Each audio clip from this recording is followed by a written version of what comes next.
Chapter 477. On Green Cliff Mountain, in the Grand Hall where all the soul jade slips of Yuan Hua sect's disciples were stored. The spacious hall was dimly lit, with only 2 eternal lamps hanging from the ceiling with 2 thin golden ropes emitting a faint light. A mountain breeze blew into the hall from outside, swaying the flame and blinking the shadows, as if there were countless ghosts wandering about in the hall. Inside the hall, numerous shelves carved out of green mountain rocks were placed neatly on top of them. Underneath each soul jade slip was a small wooden plaque, on which was written the name of the owner, as well as their position and seniority in Yuan Hua sect were written in small gold-plated characters. At the highest point of the innermost shelf was a palm-sized, pale golden soul jade slip, with a wooden plaque underneath it written with the name of Patriarch Yuan Hua.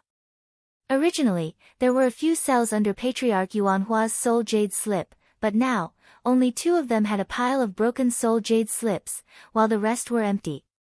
Only the wooden plaques hanging under the cells had pale golden characters written on them.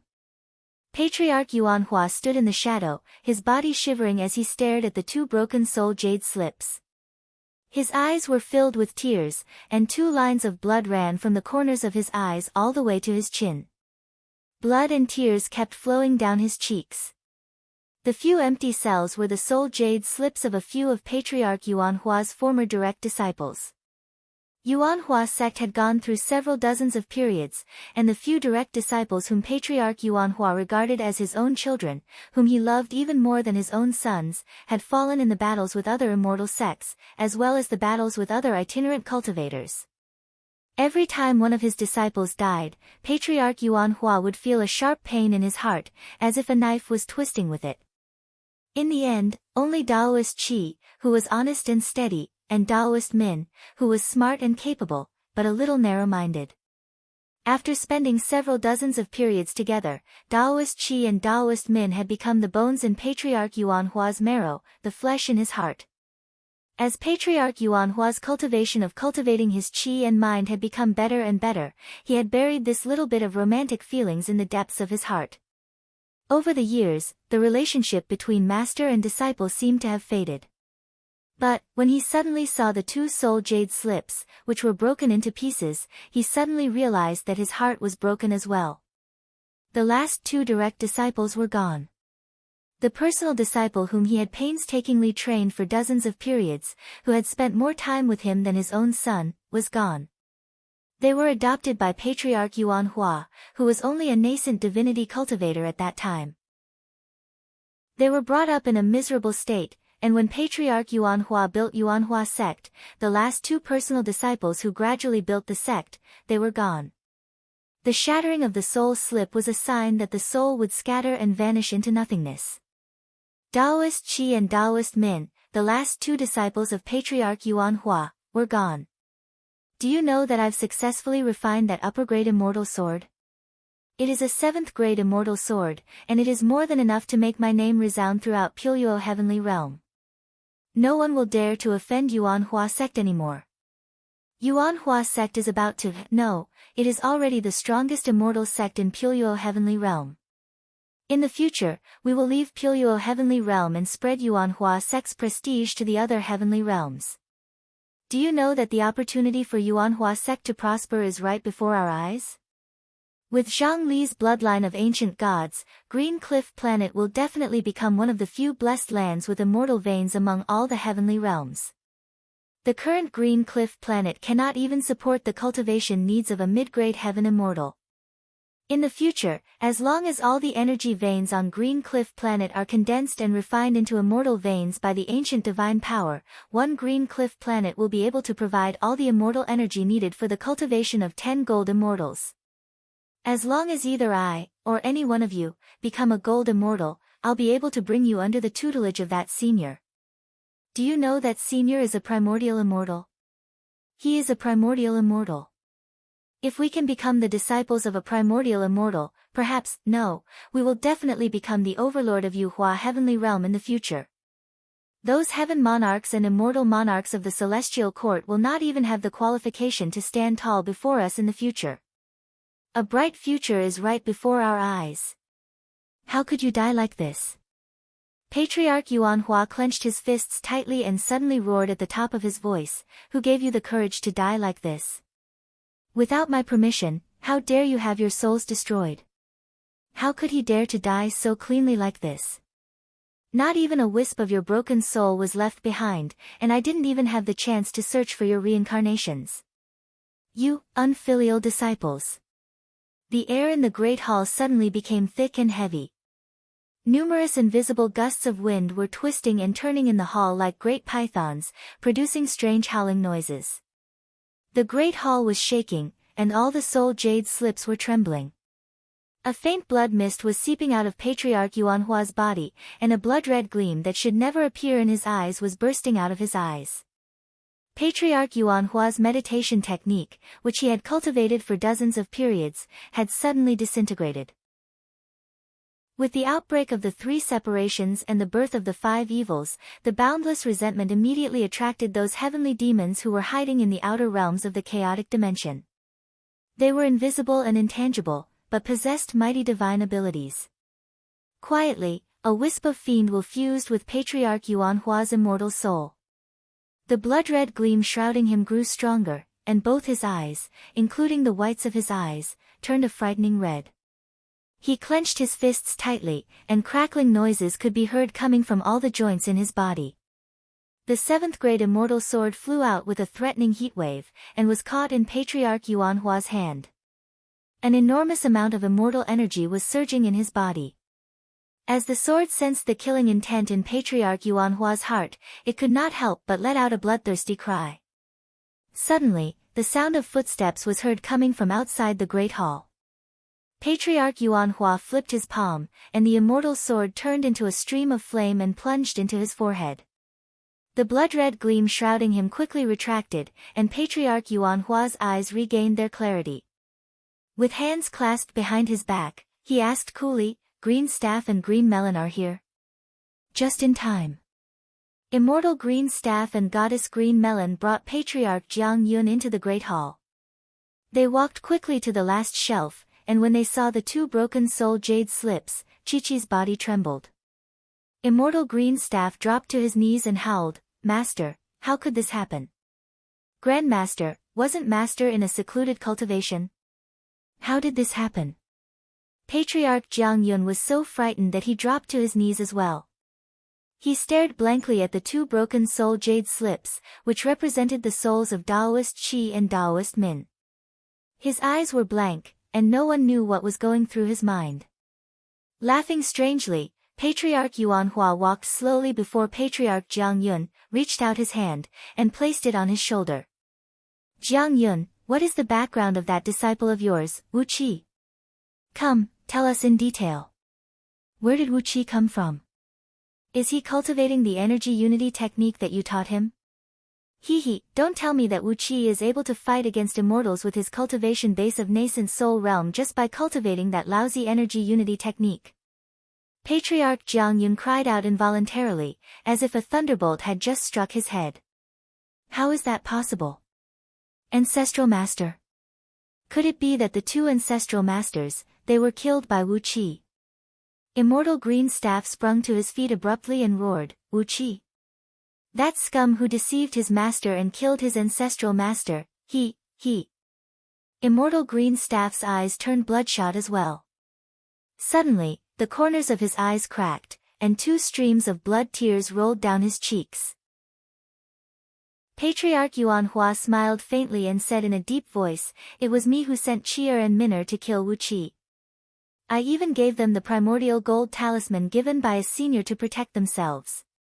After all, Panga Continent is a place where crooks and dragons mix together. It is not an easy place for them to go." Laughing, Patriarch Yuanhua gave Patriarch Jiang Yun a heavy slap on the shoulder and said with a sigh, "I never thought that Chi'er and Min'er would die just like that. Mo Wan and the others who came with them, none of them were spared. Their souls were all destroyed, and not even a broken soul was left behind."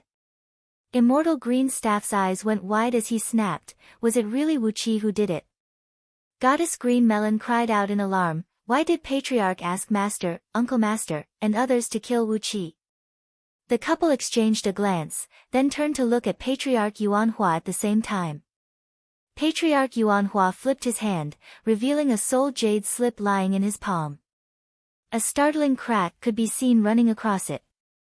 Obviously, the owner of the soul jade slip had suffered a very serious injury, which was why such a crack could be seen. Patriarch Yuanhua said coldly, "This soul jade slip belongs to Wu Qi." When Qi'er and Min'er's soul jade slip shattered, his soul jade slip also cracked. Clearly, the person who killed Qi'er and Min'er is Wu Qi. Taking a deep breath, Patriarch Yuanhua said bluntly, "The reason why I want to kill Wu Qi is because of Zhang Lu. I want Zhang Lu to become a member of Yuanhua sect. A person who will never betray Yuanhua sect. As long as Zhang Lu stays on Green Cliff Planet for a few periods, the planet will definitely become a spirit planet filled with immortal veins. At that point of time, it will not be difficult for her to break through the realm of Gold Immortal." Immortal Green Staff was taken aback, while Goddess Green Melon said straightforwardly, "Ancestral Patriarch, if this is the reason, there is no need to."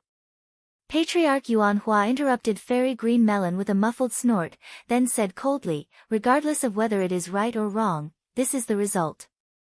Qi'er and Min'er are dead, Wu Qi must die as well, and all those related to him must die as well. Zhang Lu must marry Yuexin and become a true core disciple of Yuanhua sect, a core disciple who will never leave us." Pressing his palm heavily on Patriarch Jiang Yun's shoulder, Patriarch Yuanhua cried out sternly, "Tell me, what is the background of Wu Qi? Where did you recruit him?" The immense immortal pressure made Patriarch Jiang Yun gasp for breath. With a blank expression, he raised his head and told Patriarch Yuanhua about the existence of Myriad Immortals planet. Patriarch Yuanhua's eyes flickered with a bright gleam, while Immortal Green Staff and Goddess Green Melon had their expressions flickered. Never in their wildest dreams did they expect that Patriarch Jiang Yun would have such a fortuitous encounter. In a remote place like the minor Heavenly Circle realm, he actually managed to find a priceless planet left behind by two great apocalypses. "I see." Patriarch Yuanhua bowed his head and laughed coldly. "Well then, Green Staff, Green Melon, bring some men with you. All the cultivators on Myriad Immortals planet must join Yuanhua sect unconditionally. Take control of their nascent divinities, and kill anyone who dares to resist. Capture all the members of Great Yan's imperial clan alive and bring them to Green Cliff Mountain." A cruel smile emerged at the corner of Patriarch Yuanhua's mouth. "I'll use the lives of all the members of Great Yan's imperial clan to force Zhang Lu to marry Yuexian. Let's see if this little girl can still escape from my scheme," said Patriarch Yuanhua in an insidious voice. Patriarch Yuanhua stretched out both hands and clenched his fists tightly. Suddenly, he threw his head back and burst into tears. "Qi'er, Min'er, watch me. I'll definitely avenge you." Chapter 478.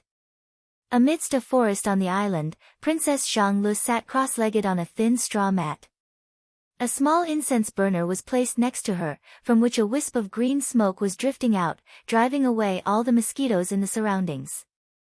Peppermint and Angelica were carefully kneeling next to Princess Zhang Lu, looking curiously at Ma Yi, who sat cross-legged in front of them. Ma Yi was clad in an ordinary green Taoist robe, and he looked just like any ordinary cultivator that could be found everywhere in the world of cultivators. He even carried a scabbard on his back, in which there was a lower-grade flying sword of poor quality. He nodded at Princess Zhang Lu, then fished out a palm-sized jade slip and carefully placed it before Princess Zhang Lu. "His Majesty and all the courtiers have left Myriad Immortals planet." Ma Yi's first words made Princess Zhang Lu frown. "Everyone?" Princess Zhang Lu asked. "Everyone. His Majesty, the concubines in the imperial harem, the princes, the families of all the courtiers, and the disciples of all the immortal sects of Great Yan, have begun to move out 3 years ago." Ma Yi grinned and said, "Now, Great Yan has found a planet in Yuhua heavenly realm that is inhabited by mortals and has no immortal sects, and has seized the power of one of them. 3 years ago, not long after Wu Qi and Princess Zhang Lu left Myriad Immortals planet, Great Yan began to move out. Under the control of many civil and military officials of Great Yen, the move did not alert anyone from White Cloud Immortal Sect. When Ma Yi came to Green Cliff Planet to meet Princess Zhang in secret, all the properties of Great Yen had been moved out. They had taken away all the people and things that could be taken away from Myriad Immortals Planet. Princess Zhang took the jade slip and scanned it with her divine will, memorizing all the information in it. The information was very detailed, including the location of the planet where Great Yen was located, as well as the situation in all aspects.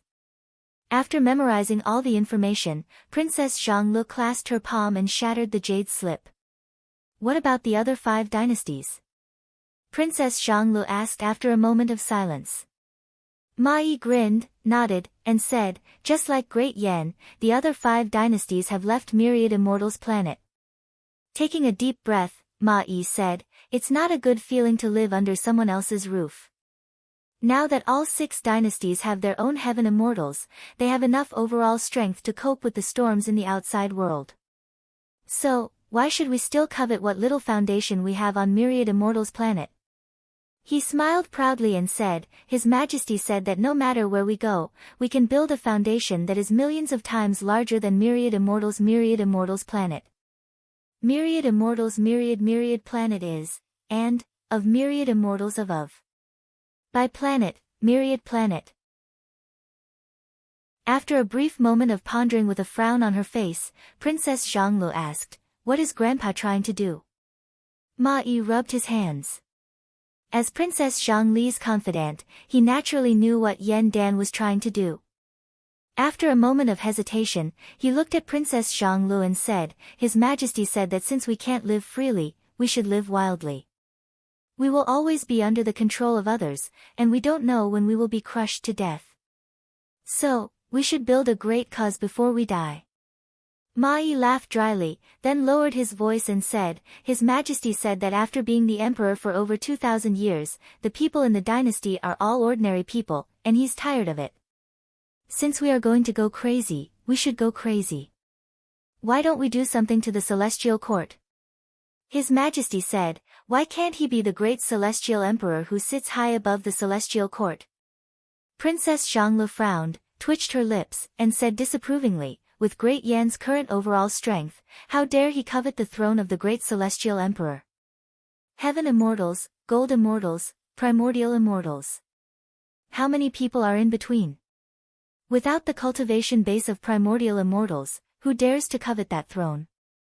Ma Yi smiled bitterly, shook his head, sighed, and said, His Majesty said that since we are already here, we should try our best. Whether we succeed or not is another matter, but we should live well. Also, His Majesty has sent out a great number of men, preparing to.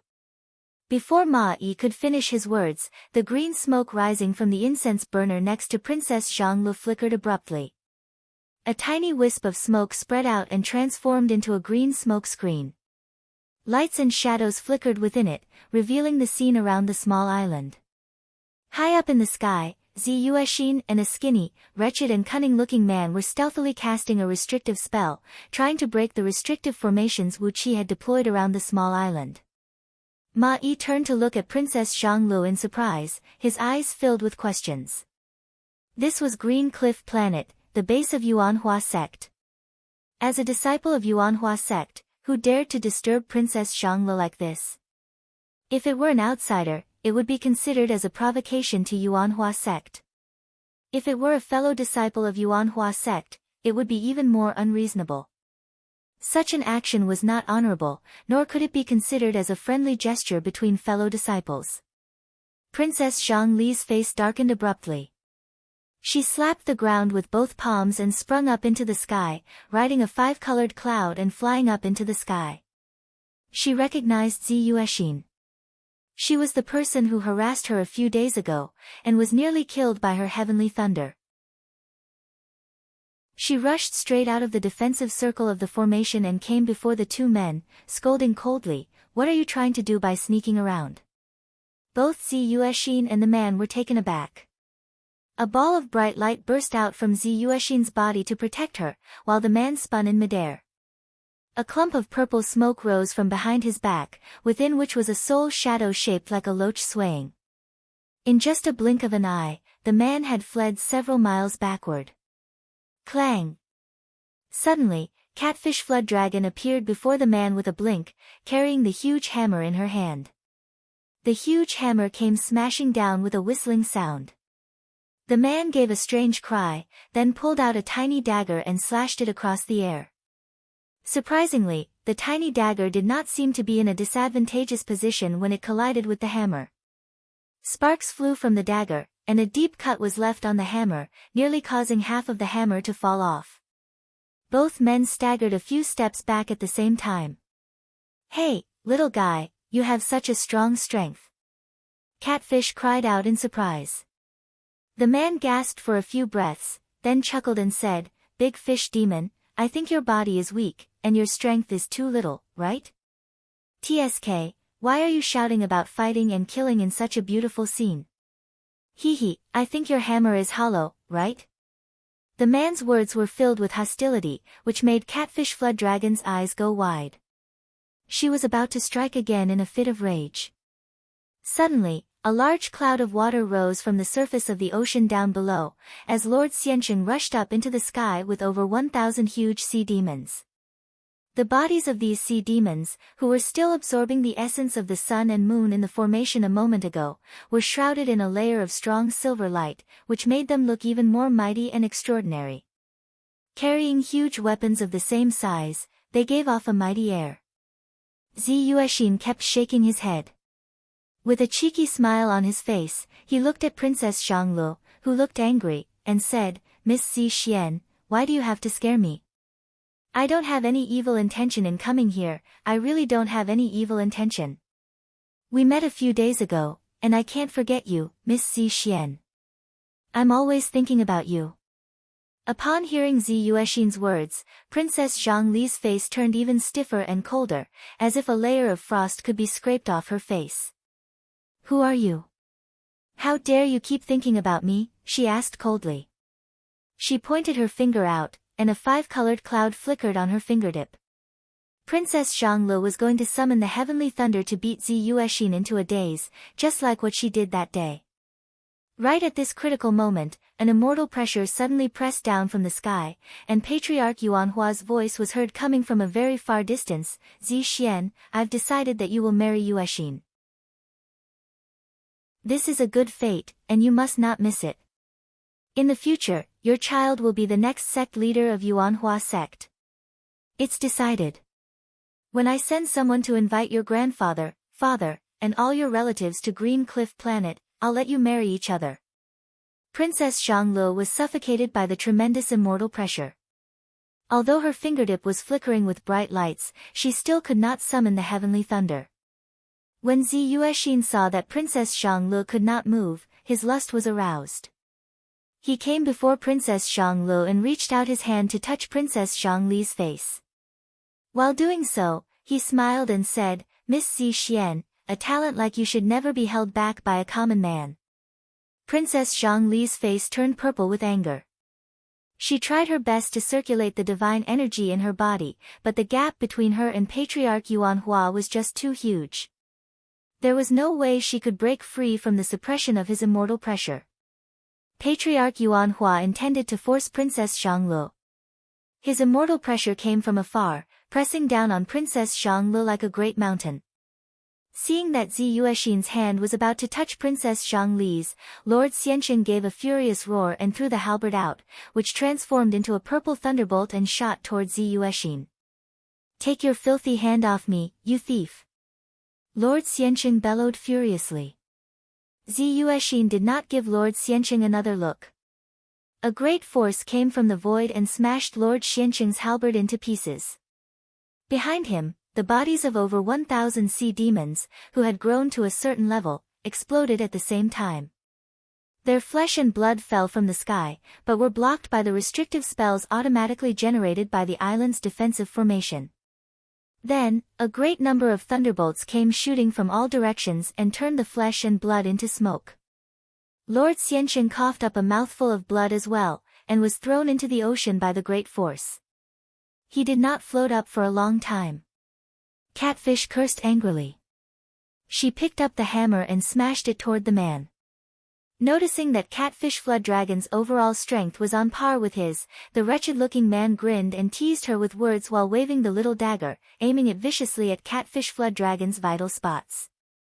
Catfish's body was huge, so her movement was a little slow. On the other hand, the man was dodging around like a loach with oil smeared on it. His dagger produced a sizzling noise as it nearly hit Catfish's body a few times. Zhi Yuexin smiled complacently. His hand was about to touch Princess Zhongli's tender face, which looked like a blooming flower in spring. Right at that moment, Ma Yi stealthily soared into the sky on a cloud. When he saw that Zhi Yuexin was trying to violate Zhonglu, his eyes went wide with anger. With a blink of his body, he sprung to Zhi Yuexin's side like a mad tiger.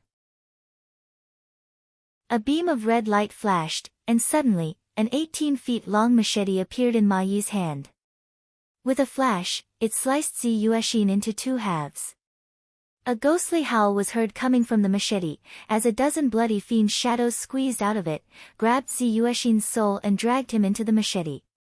In just a blink of an eye, Zhi Yuexin's soul was devoured by the machete. How dare a mere nascent divinity cultivator be so arrogant and domineering?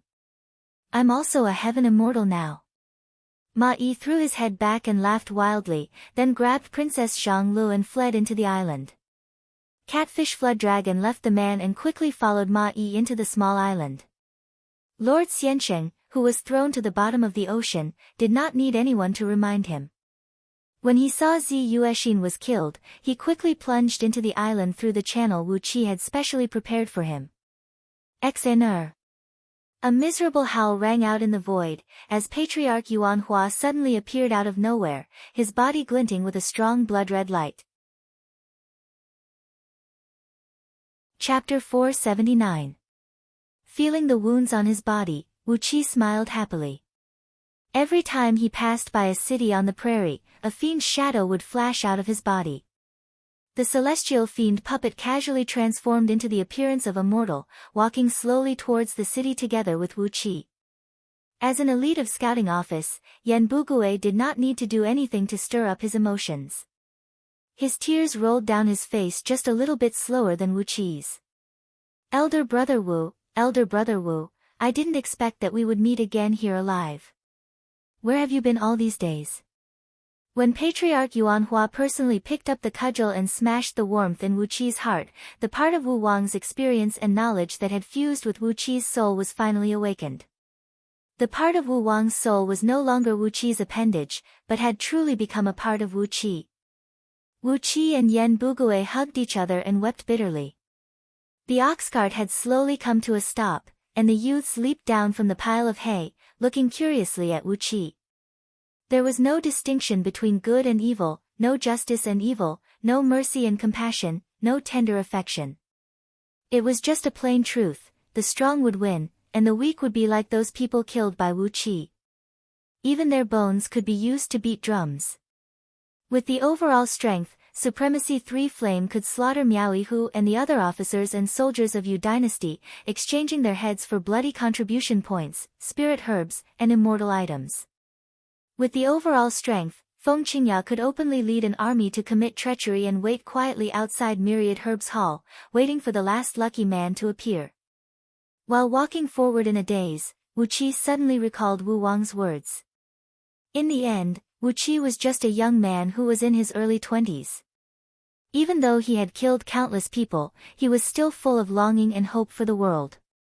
If anyone showed him even the slightest bit of kindness, he would respond enthusiastically. Therefore, he was filled with admiration for Patriarch Jiang Yun, and he was filled with gratitude for Patriarch Yuanhua. Apart from these celestial fiend puppets, Wu Qi also left one in Anhe City to protect, or rather, to keep an eye on Lao Ai. The entire Euphoria Heavenly Palace was handed over to Lao Ai, and that celestial fiend puppet could serve as the liaison between Lao Ai and Wu Qi. Even with Lao Ai's oath, Wu Qi was still worried about Lao Ai. It was always good to keep an eye on him. There are no wild beasts that are willing to provoke a fierce tiger in the forest.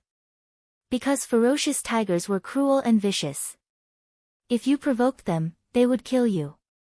Therefore, the ferocious tigers could roar proudly in the mountains and forests.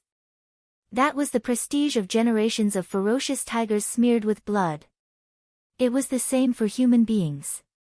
Human society was like a mountain, and every single person was like a beast in the forest.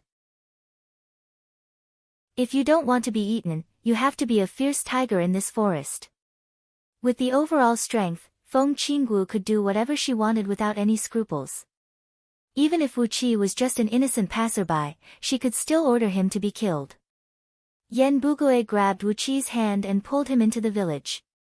Wu Qi stared blankly at him, blinked his eyes, and turned to look around. It was a sunny day, and it was not the middle of the night, and he did not see any ghosts.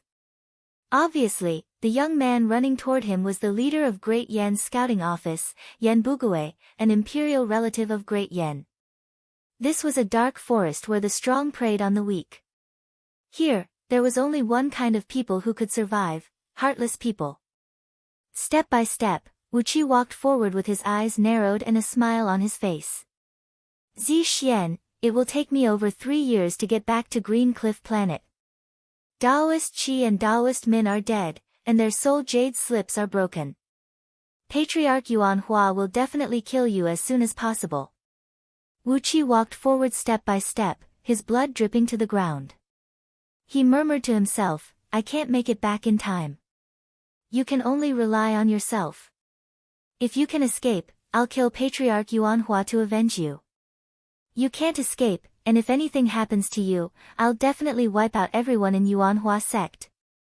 Thank you, Patriarch Yuan Hua. Wu Qi chuckled. On this Pangu continent, the strongest would win. On Pangu continent, Wu Qi was walking step by step across a boundless grassland.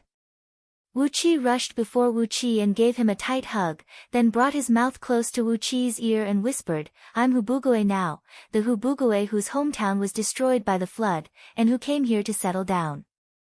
Our village is called Little Leaf Village. 2 years ago, it was destroyed by the flood, and all the people in the village were killed. Remember, Little Leaf Village is located 4,000 miles northwest of Zhongning City, in the valley of Leaf Mountain.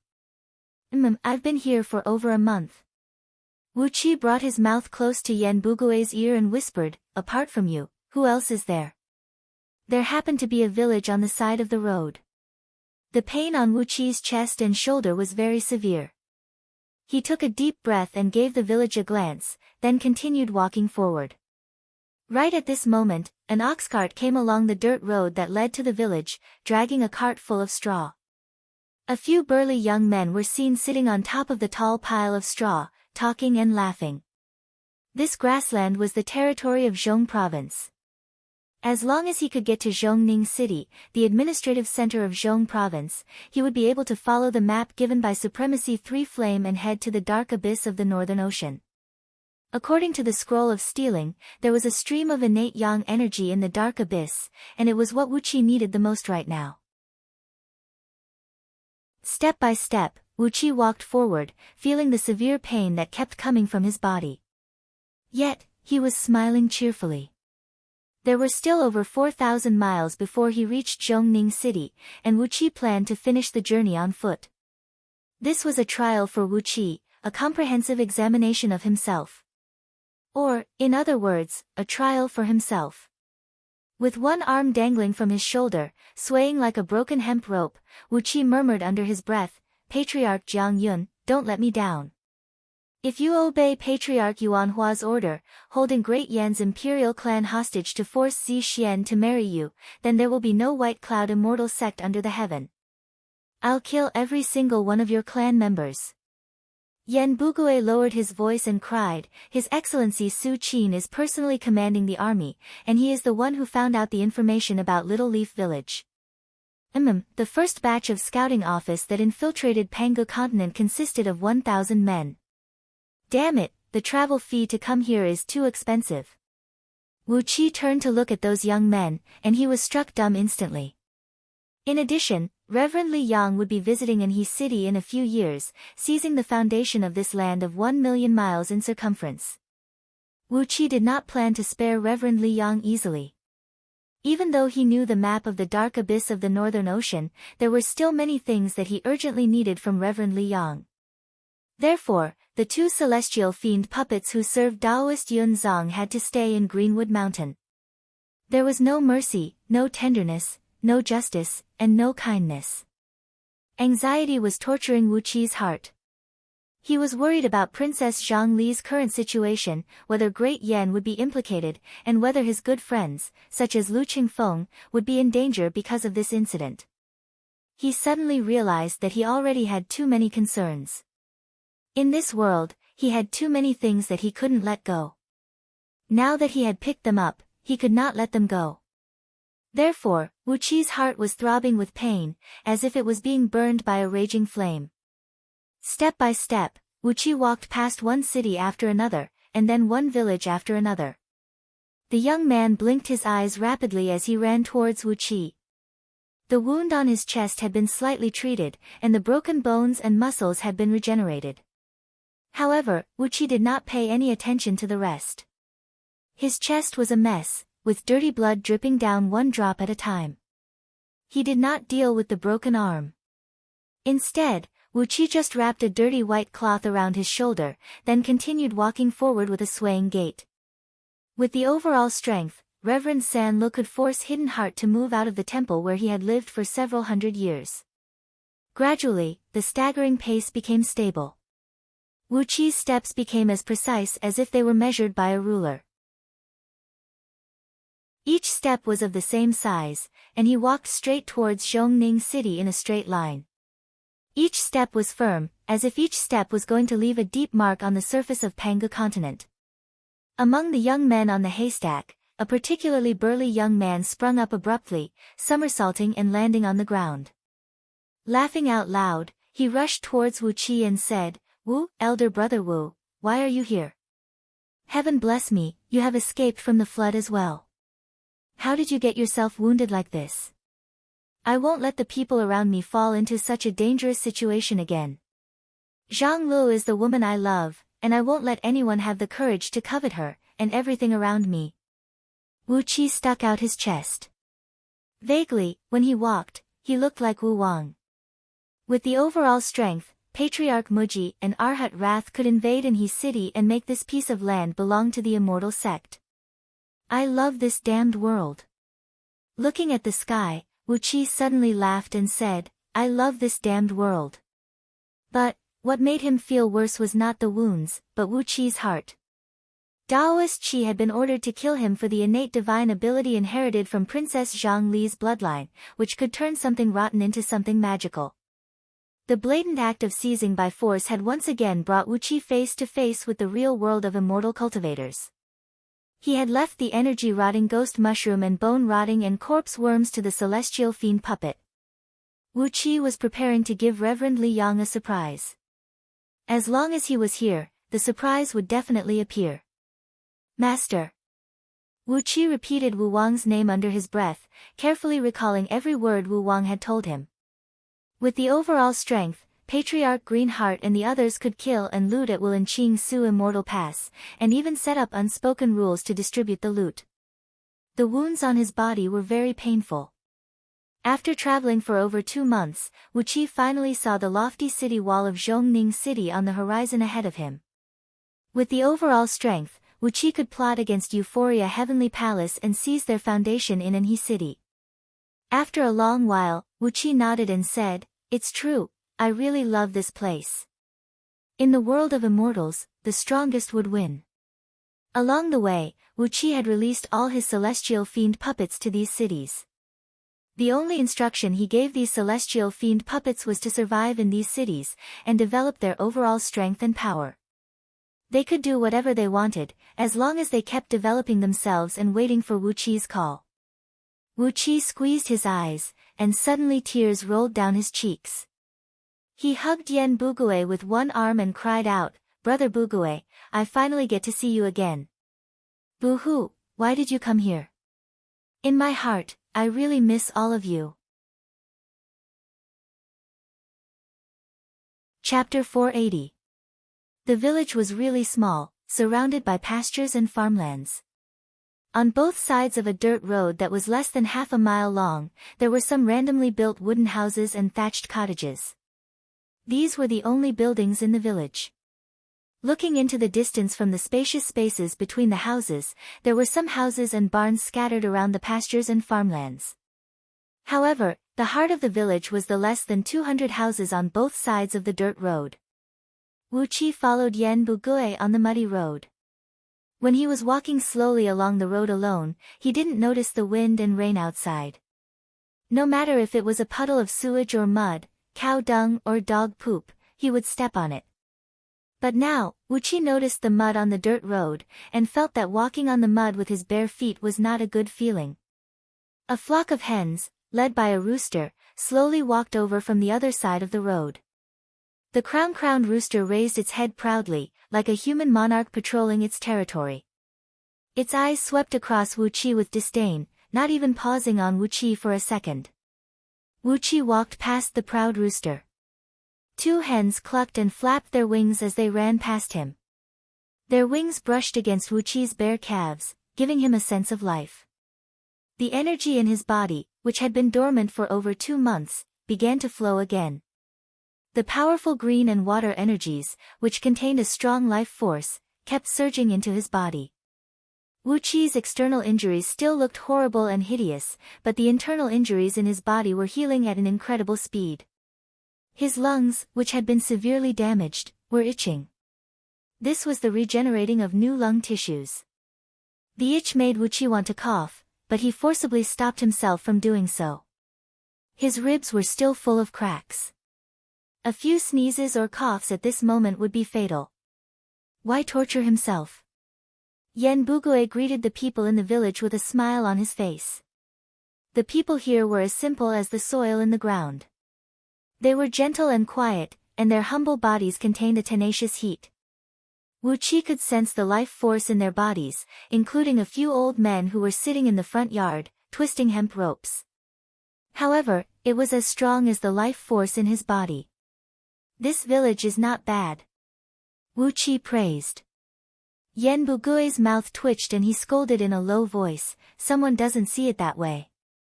The two of them walked to the end of the street. Under a large jujube tree, there was a thatched cottage that had clearly been built not too long ago. It was still emitting the rich natural fragrance of soil and straw, standing right next to the trunk of the jujube tree. The big jujube tree was surrounded by a circle of stones filled with soil, forming a circle that looked like a flower bed. Su Qin, whose hair was as messy as a chicken's nest, was squatting on top of a stone, holding a chipped clay bowl in his hand and drinking porridge made from corn residue with a long face. Su Qin's clothes were ragged, made of sackcloth, the most common cloth worn by mortals on Panga continent. No one knew if it was because he was bitten by a dog or some other reason, but his trouser legs were riddled with holes, and there were 2 large holes on his shoulders. His flesh was exposed everywhere, revealing his fair skin and his body that did not have much muscles. Wu Qi laughed, pointing at Su Qin. Su Qin raised his head up abruptly and stared at Wu Qi's disheveled appearance for a long time. Only then did he recognize who this man, who was missing an arm, was. He let out a strange cry, threw away the clay bowl, covered his face with his hand, and ran into the cottage, slamming the door behind him. While laughing, Yan Bugui pulled Wu Qi to the door and kicked it open. He pointed at Su Qin, who was sitting on a wooden stool in the hall, rolling his eyes and grumbling non-stop, and said, "Old man, why are you hiding? Is there anything else that you can't see?" Laughing and laughing, Wu Qi came before Su Qin, bowed deeply and said, "Long time no see, old mister." Su Qin twitched his lips and breathed out a long sigh. He pointed at Wu Qi's broken arm and asked, "I thought you looked ugly enough. Why did you lose an arm?" Tsk, if Zi Xian saw this, she would be very sad. Waving his intact arm indifferently, Wu Qi smiled and said, "Don't worry, it can be reattached at any time. I just wanted to keep this broken arm to help me think through some things. Now that I've thought it through, when I'm in a good mood in the future, I can regrow it. It's not a difficult task." Sitting on a wooden stool next to Su Qin, Wu Qi began to tell Su Qin everything that had happened to him during this period of time. He told him everything, including how Yuanhua sect was plotting against him, how they were coveting Princess Xianglu, and the property he had acquired in Anhe City. Su Qin frowned. Su Qin frowned.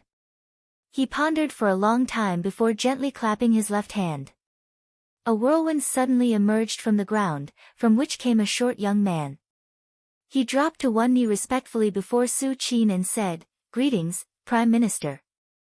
Su Qin waved his hand and said coolly, "Go back and inform His Majesty about the changes in Yuanhua sect.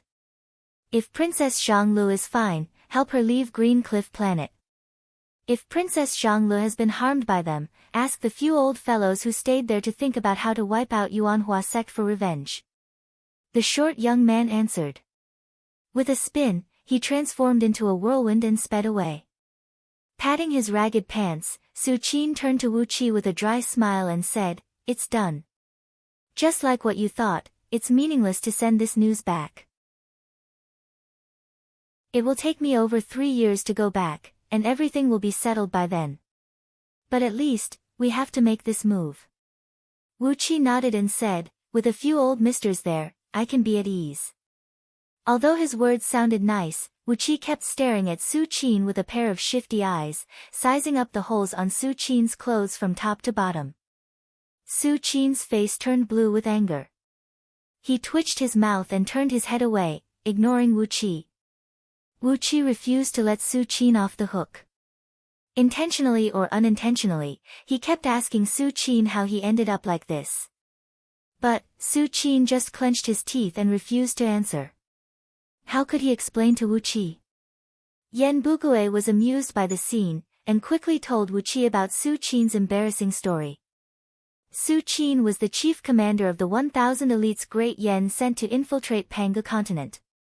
When Wu Qi and Princess Xianglu left Myriad Immortals planet to reinforce Yuanhua sect on Green Cliff planet, Su Qin had already set off for Panga continent with Yan Bugue and the others. This was the first step of Great Yan Dynasty's conquest, and they were the vanguard scouts of Great Yan Dynasty's invasion. In order to cooperate with this operation, Yan Bugue and the other elites of Scouting Office had taken the initiative to disperse the beast souls they had fused with since they were young, and abolished the internal energy cultivation technique they had been cultivating since they were young.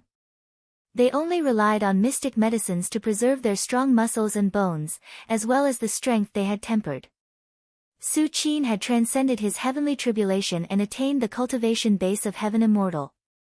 After he arrived at Panga continent with 1,000 elites, he immediately gathered information and found all kinds of excuses to spread Yan Bugue and the others to various cities and villages in Zhong province. For example, Yan Bugue had taken the identity of a refugee from a small village that had been completely destroyed by a flood, and had taken root in this peaceful village. But Su Qin was unlucky. He had used a mystic technique to suppress all his strength, and was now no different from an ordinary old man. Originally, Su Qin thought it would be easy for him to make a living on Panga continent with all the talents and knowledge he had, and he was a talented person who could support the entire world.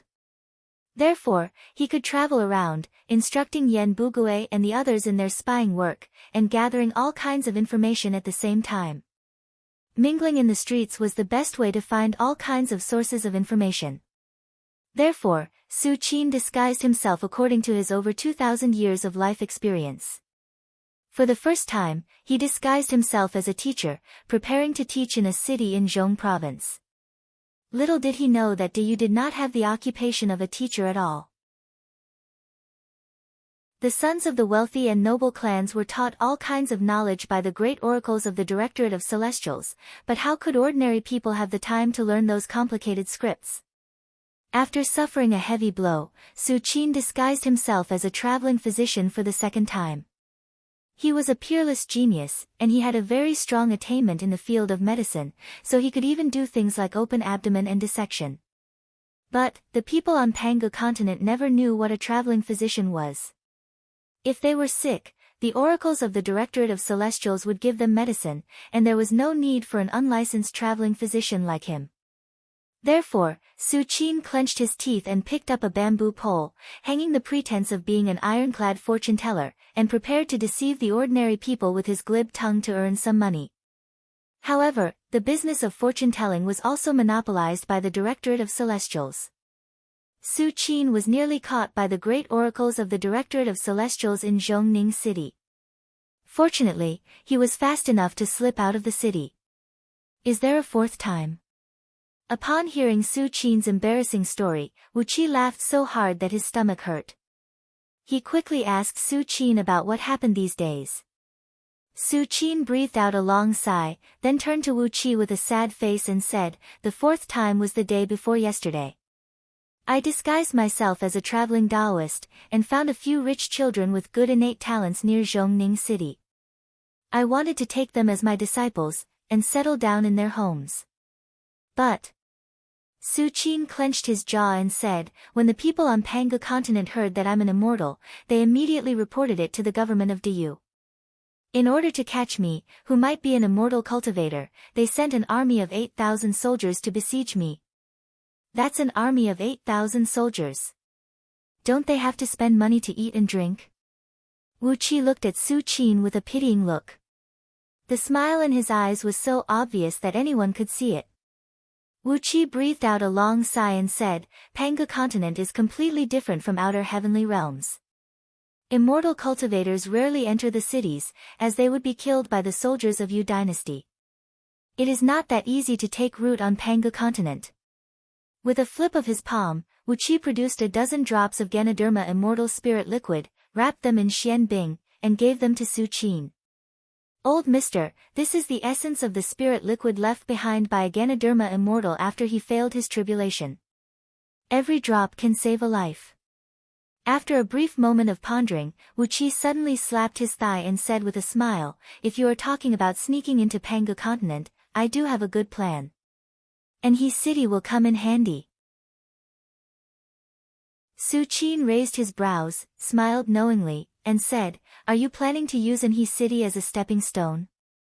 As Wu Qi was about to tell Su Qin the plan he had just come up with, a hurried clapper was heard coming from the village entrance. Chapter 481.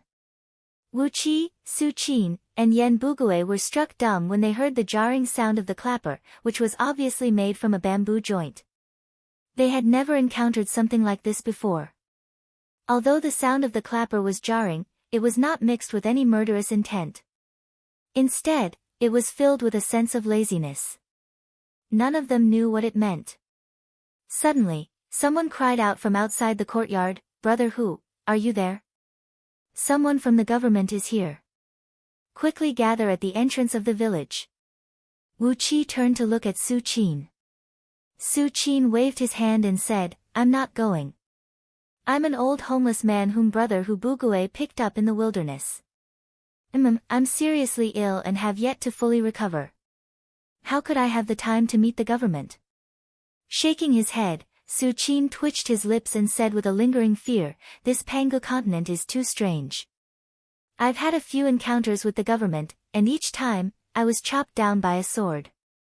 I don't want to see them again." Shaking his head, Wu Qi rose to his feet and followed Yan Bugui out of the courtyard. As his fake nascent soul was shattered by the primordial gold talisman, as long as he retracted his aura, no one would be able to tell that he was an immortal cultivator. At most, they would think that he was an unlucky and seriously wounded patient. Yan Bugui was even more straightforward. His beast soul had been released, and all his internal energy had been destroyed, leaving him with only a handful of physical strength. Therefore, he did not have to worry about anything else. Both men hurried to the entrance of the village, where several hundred villagers had already gathered under a large locust tree. An officer clad in a bronze armor, followed by a dozen soldiers, was standing on top of a boulder together with a low-ranking official, who wore a green hat and a green robe, looking down at the villagers condescendingly. Next to the boulder, an official clad in a green robe and a small hat was feebly knocking on a bamboo clapper, producing a jarring noise that hurt people's ears. After a while, when he saw that no one else came out from the village, the officer gave the low-ranking official a look. The green-clothed official smiled and bowed to the military officer.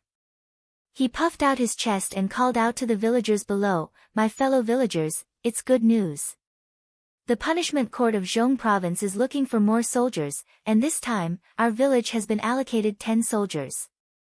The villagers were in an uproar, and the eyes of some of the young people immediately lit up. The green-clothed official said with a smile, "Everyone knows that the punishment court's punishment army is a good job. Their salary is much better than those combat soldiers in the military court, and their food and drinks are all top-notch. Each of these 10 soldiers will be given a large ingot of silver as a settlement allowance. There are only 10 places." Yen Bugui quickly gave Wuqi a look and asked in a low voice, "Is the punishment court recruiting soldiers because of that matter?" Wuqi nodded his head, implying that Yen Bugui had guessed the cause of the matter. Just now, when Wuqi told Su Qin about his experience in the past few days, he mentioned the Union of Myriad Immortals, and the bounty offered by the Union of Myriad Immortals to kill several punishment armies sent by the punishment court in Zhong province. Supremacy 3 Flame alone had killed nearly 2,000 punishment army soldiers, and together with the soldiers from the other squads, the punishment court of Zhong province would need at least 10,000 soldiers to replenish their army. If each village had a quota of 10 soldiers, it meant that they would be recruiting soldiers from over 1,000 villages at the same time.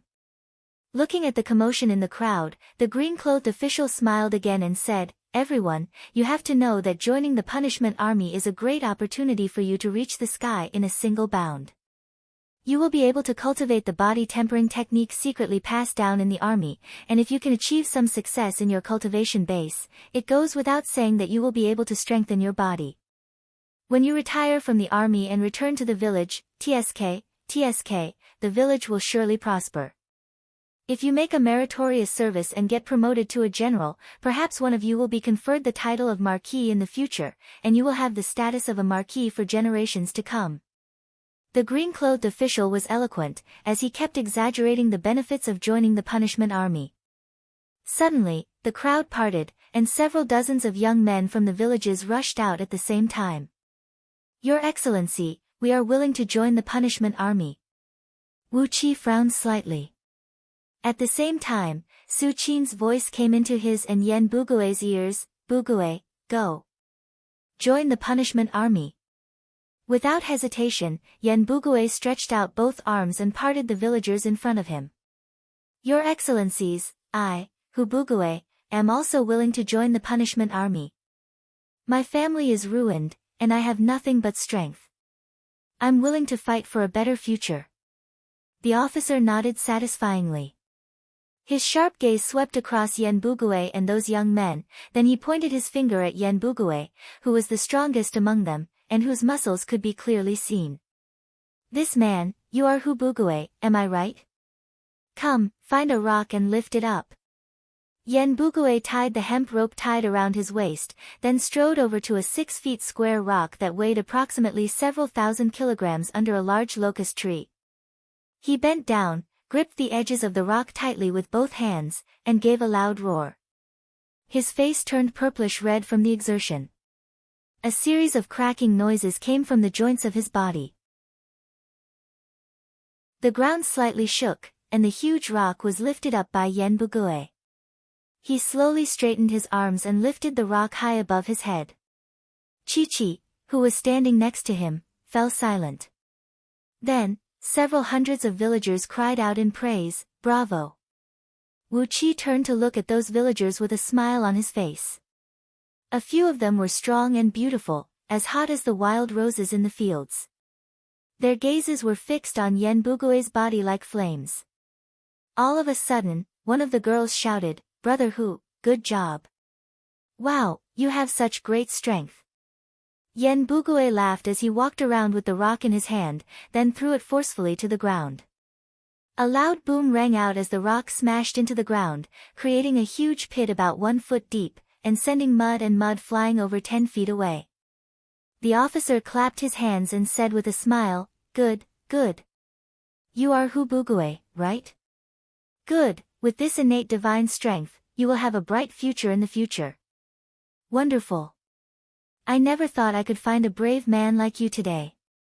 Without needing to say anything, the officer made the decision on the spot. Yen Bugue was now one of the new recruits of the punishment army. On the spot, a fist-sized silver ingot was given to Yen Bugue as a reward.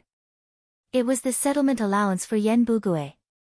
A wooden plaque made from hardwood was given to Yen Bugue, which was the proof of his identity as a new recruit. The officer told Yen Bugue frankly that he would bring the wooden plaque to the neighboring village, Wanhu village, and meet up with the new recruits from the other villages. Then, they would rush to the punishment court of Zhongning City and report for duty. In other words, Yen Bugue still had 3 days to deal with his personal affairs.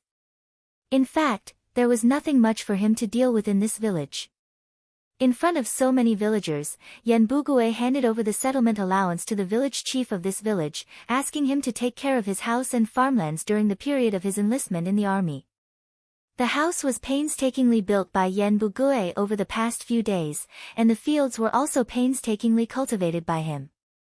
He was a homeless refugee whose village had been destroyed, and he had no relatives at home, so this arrangement was reasonable. The village chief gladly agreed to Yen Bugue's request. Wasn't it just to clean up the house and not let the farmlands be left empty? With this silver ingot in hand, what could be difficult for him? The manpower of the village was worthless, and this silver ingot was more than enough for the villagers to take good care of Yen Bugue's house and farmlands for 10 years. Laughter and cheers could be heard coming from the entrance of the village. The remaining few dozens of young men were wrestling with each other, competing with each other on some skills such as drawing bows and shooting arrows. It took them nearly an hour to select the remaining 9 new recruits. After handing out the settlement allowance and the wooden plaque, the officer and the green-clothed official brought a dozen of their subordinates, mounted their mounts, and rode along the main road to the next village. Suddenly, there were 10 new recruits in the village. The villagers were so happy that they danced with joy, except for those young men who failed to be selected. Wu Qi and Yen Bugue mingled in the crowd, listening to the excited discussions of the villagers. The salary of the punishment army was very high. The annual salary and grain income of each soldier was almost equal to the annual income of 20 families. Apart from Yen Bugue, the families of the other 9 young men who were selected would immediately live a good life. All the soldiers of the punishment army would cultivate the secret body strengthening technique of the human army, and would possess a strength far beyond that of an ordinary human being. When these young men retired from the army and returned to the village, with the protection of these powerful soldiers, the village would be able to live a peaceful life for several decades. Be it wild beasts or natural disasters, nothing would be a problem for these young men who possessed superhuman strength. Of course, if some of them could be promoted to an officer, or even be conferred the title of a marquis, as the green-clothed official had said, they would bring even greater benefits to the village. Perhaps, this small village, where most of the villagers were related to each other, could develop into a small town like the village of 10,000 households, with a population of several tens of thousands of people living together. The white-haired old village chief had already begun to excitedly recall the time when his grandfather was still alive, when the village once recruited new recruits. That time, it was unknown where the central state had sent troops, but a small village had provided 50 new soldiers at once. Although in the end, only 3 wounded soldiers with broken arms and legs returned to their hometown, relying on the strength of these 3 soldiers, the small village with a population of just over 50 families had developed into a village with over 300 families. The old village chief concluded excitedly that this was the blessing of the ancestors, which had given the village such a good opportunity. Neither Wu Qi nor Yen Bugue said a word. With a faint smile on his face, Wu Qi pulled Yen Bugue towards the cottage at the end of the road, getting further and further away from the excited villagers. These villagers only saw the benefits brought by joining the punishment army. How could they understand the sorrow of those dead souls who were killed by Supremacy 3 Flames Flaming Thunder? Even Wu Qi himself had killed 20,000 soldiers led by Feng Qingya in Qingsu Immortal Pass. Were the relatives of those soldiers not as excited as the villagers when they sent them into the army? Wu Qi raised his head and looked at the sky, not saying a word. He began to perfect the plan that he had just come up with, how he could make use of Anhui City to help Su Qin and Yen Bugue. Since he had bumped into Su Qin and Yan Bugue here, he would have to come up with a good plan to deal with Lao Ai. When they returned to the cottage, Yan Bugue's words nearly made him choke with anger. Prime Minister, can you support yourself on Panga continent when you ask me to join the army? Chapter 482. Early in the morning, Yan Bugue packed a small bundle, then boarded an ox cart together with the recruits from the other 9 villages, heading towards the village of 10,000 households, which was 30 miles away. On the ox cart, the cheerful voices and laughter of the new soldiers were connected together. Their mood was like the morning sun in the sky, bright and resplendent.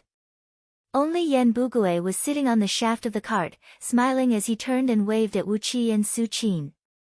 Wu Qi waved his only arm and greeted Yan Bugue with a smile on his face. With both hands tucked under his sleeves, Su Qin squatted on a rock by the roadside like an old farmer, staring blankly at the rising sun. After a long while, he breathed out a long sigh and said, "This is a dangerous journey. That little fellow better not be targeted by those people from Myriad Immortal Alliance, or he will not be able to survive even if he has 100 lives. Only great dangers can bring great opportunities," said Wu Qi in a deep voice. "How can there be such an easy and peaceful thing under the heaven?" Wu Qi tightened the bandage on his broken arm, then said coolly, "I'm leaving now. I need to find that tiny thread of fortune of mine." Su Qin rose to his feet, his mouth crooked as he murmured, "I'm leaving too. I need to take a stroll around and keep an eye on everything. It's not easy for those kids to come here, and I'm the only one in charge, so I need to take care of them from time to time. TSK, I don't believe that I can't make a name for myself in Panga continent without even a single copper coin with me." He clicked his tongue complacently and said with a cold grin, "What a glib tongue. Su Qin, humph." He held his head up proudly, clasped both hands behind his back, and walked towards the south. In a few villages several thousands of miles away, Yan Bugue and his elite scouting officers were lurking. The morning breeze blew gently across Su Qin's body, fluttering his ragged burlap clothes, making him look like the wings of a burnt crow. Wu Qi gave Su Qin a look and said in a deep voice, "You have to be careful as well. This place is not peaceful. I hope you can live until 3 years later." Su Qin's figure froze for a moment, then he nodded. Without looking back at Wu Qi, he tapped his foot on the ground, and his figure abruptly darted out a dozen miles away. Smiling faintly, Wu Qi raised his head to look at the morning sun and slowly walked towards the north. He walked very slowly, but with each step he took, he could cross dozens of feet. The ground under his feet slid quickly, and before long, Wu Qi had already traveled thousands of miles. Using Zhongning City as the coordinate, Wu Qi carefully avoided the cities and villages along the way, heading in the direction of the dark abyss of the Northern Ocean. Panga continent was vast and boundless. With the escape art Wu Qi had used, it took him more than 2 months to cover half of the distance. Traveling day and night had exhausted Wu Qi's mental strength. Finally, after crossing a desert filled with bottomless quicksand, Wu Qi found a grassland with lush water plants and stopped. Sitting lazily with his back against a boulder, Wu Qi leaned against the side of a road, quietly watching the people coming and going on the road that ran through the entire grassland. The reproduction ability of the human race was extremely strong. Although Panga continent was constantly expanding, the human race seemed to have filled up the entire continent. At least, up until now, except for those forbidden lands where humans could not survive, Wu Qi had not found a place without the existence of human beings. The grassland had a circumference of over 100,000 miles, and the road itself was tens of thousands of miles long. Towns and villages were densely packed on both sides of the road, and countless merchant caravans and pedestrians were passing through it. Wu Qi lay on the side of the road, regulating his breath and restoring his energy while admiring the expressions of the pedestrians on the road. Their joy, anger, sorrow, and joy, their every move, every word, and every word. These humans were humble and insignificant, and did not possess any mighty power. But, they were thriving and expanding their people on this magical land. From these people, Wu Qi sensed an enormous life force that faintly merged with the Tao of heaven and earth. Wu Qi sat on the side of the road for 3 days and 3 nights. When he was in a state of meditation and sensed the enormous life force hidden in the bodies of the mortals, Wu Qi suddenly felt the ground beneath his feet tremble. It was as if Panga continent had become a living being, and the tremble was its heartbeat. A vast and boundless life force that made Wu Qi feel a terrible terror was being released from beneath the ground and spreading into the surroundings. The life force had always been there, but when Wu Qi sensed the endless life force in the bodies of the mortals, he suddenly saw the purple life force rising from the ground and spreading into the surroundings. The purple life force had blanketed the entire Panga continent, fusing with the starlight energy essence sprinkled down from the sky and turning into a vast, hazy, yellow mist that covered an unknown area. The deep, muffled heartbeats kept ringing in Wu Qi's ears. Gradually, his heart began to beat along with the heartbeats. When the purple life force fused with Wu Qi's body, he felt an itchy sensation, and the serious injury Wu Qi had deliberately ignored healed rapidly. In just the blink of an eye, before Wu Qi could stop the strange change, the wound on his chest had healed, and his skin was smooth and clean as if he had never been injured. When Wu Qi woke up from this wonderful enlightenment, his broken arm had magically grown back. Now, only the part below the elbow had not recovered, and half of his arm had grown back from the elbow to the shoulder in just a few breaths of time. And, the strength of this new arm was a few times stronger than his intact arm. It was purely the strength of his fleshly body, without the enhancement of any natural energy. Wu Qi sucked in a cold breath and looked up at the sky. He seemed to have vaguely understood what was going on with the cultivation technique of the human race. Just as he was lost in thought, a hunchbacked old man, dressed in ragged clothes, carrying a bamboo basket filled with worthless common medicinal herbs, and carrying a sickle in his hand, was walking crookedly along the main road towards him. The old man had a very hunchbacked back, and the meatball on his back was almost as big as a camel's hump. His eyes could only stare at the ground, and he could not even look straight ahead. He could only see the ground 3 to 5 steps in front of him. Old, skinny, and hunchbacked, his grayish-brown skin was covered with age spots. He was an old man with 1 foot in the grave and 1 foot in the grave. He slowly walked on the main road, humming an extremely simple song that gave people an incomparably ancient feeling. The trembling voice drifted out along with the wind, startling Wu Qi, who was sitting on the ground in a daze. Wu Qi took a glance at the old man, who was carrying a large bamboo basket on his back, and breathed out a soft sigh. He seemed to have found a cultivation technique that was even more miraculous than the dragon transformation script. At least, the dragon transformation script could not regenerate Wu Qi's broken arm in such a short time. In just a short moment, Wu Qi had come to the conclusion that if someone could freely control this endless purple life force, his body would never be destroyed when he stood on the ground. Just like the earth giants in the Western mythology. As long as they stand on the ground, they will have endless strength. Wu Qi smacked his lips. The hunchbacked old man walked past Wu Qi with trembling legs. His waist seemed to be very sore. After taking a few steps past Wu Qi, he stopped, pressed both hands on his waist and hammered it. He coughed a few times, turned to Wu Qi, and said with a sigh, "I'm old and useless. When I was young, people said I could carry a mountain and walk on my back, but now, I'm really old." Wu Qi was taken aback. He did not expect that the old man would talk to him. He smiled, nodded at the old man, and said with a serious expression, "You're so old, why are you still traveling around? You should stay at home and enjoy the life of leisure."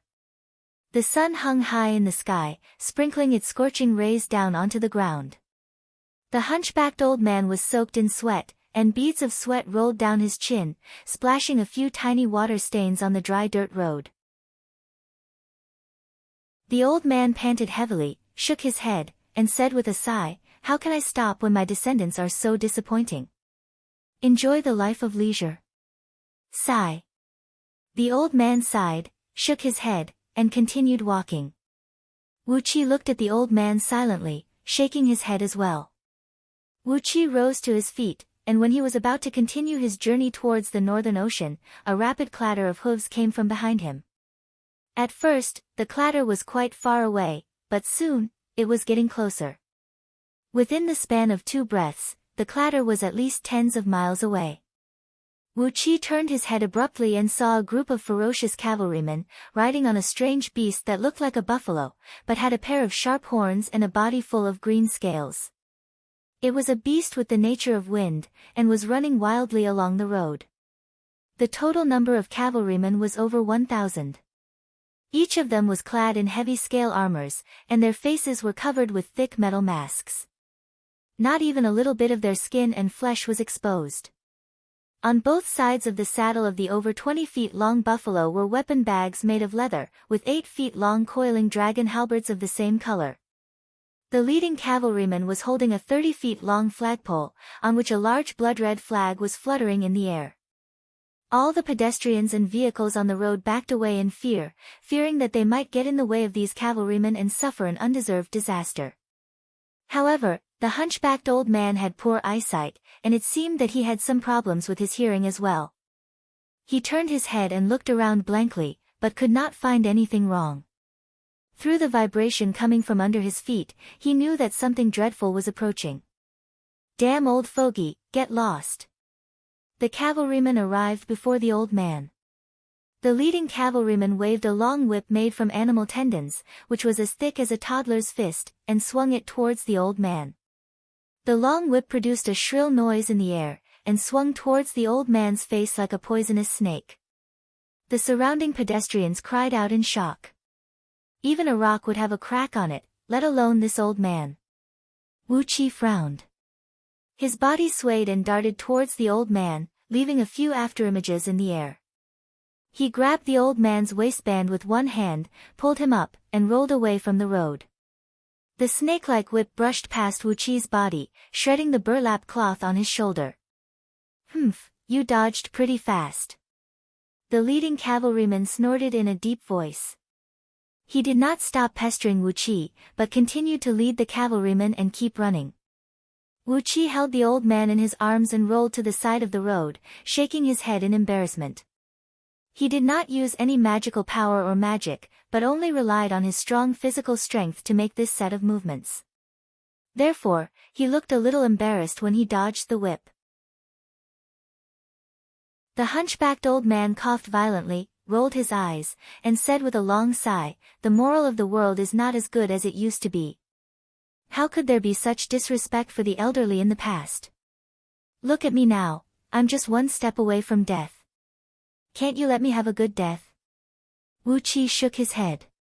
He avoided the eyes of the pedestrians on the road, took out a few silver ingots, and stuffed them into the old man's hand. After that, he turned around and left without saying a word. The old man suddenly reached out his hand and grabbed Wu Qi's sleeve. Chapter 483. Rip. Wu Qi's tattered linen sleeve was grabbed by the old man, and the entire sleeve was ripped off. Turning around with a bitter smile, Wu Qi looked at the hunchbacked old man and asked, "Why did you grab me? I don't need to thank you for saving my life. You're an old man, and you were killed in public. I can't stand it, that's all." The hunchbacked old man coughed a few times and threw away Wu Qi's sleeve. Trembling, he walked to Wu Qi, lowered his voice and sighed, "Young man, well done. Nowadays, it's rare for an old man like me to show mercy. TSK, your luck hasn't been good lately." Raising his eyebrows, Wu Qi looked at his broken arm and said indifferently, "Of course my luck isn't good. If I was lucky, I would have lost an arm." Reaching out his hand, the old man grabbed Wu Qi's hand and dragged him to a bumpy rocky area on the grassland beside the road. He said in a low voice, "Come, follow me. Sigh, young man, you should be more courageous. Are you still afraid that an old man like me, who only has one breath left, can do anything to you?" Wu Qi rolled his eyes a few times, then let the old man pull him to the rocky area about a mile away. From afar, there were dozens of natural rock pillars, each about 70 to 80 feet tall.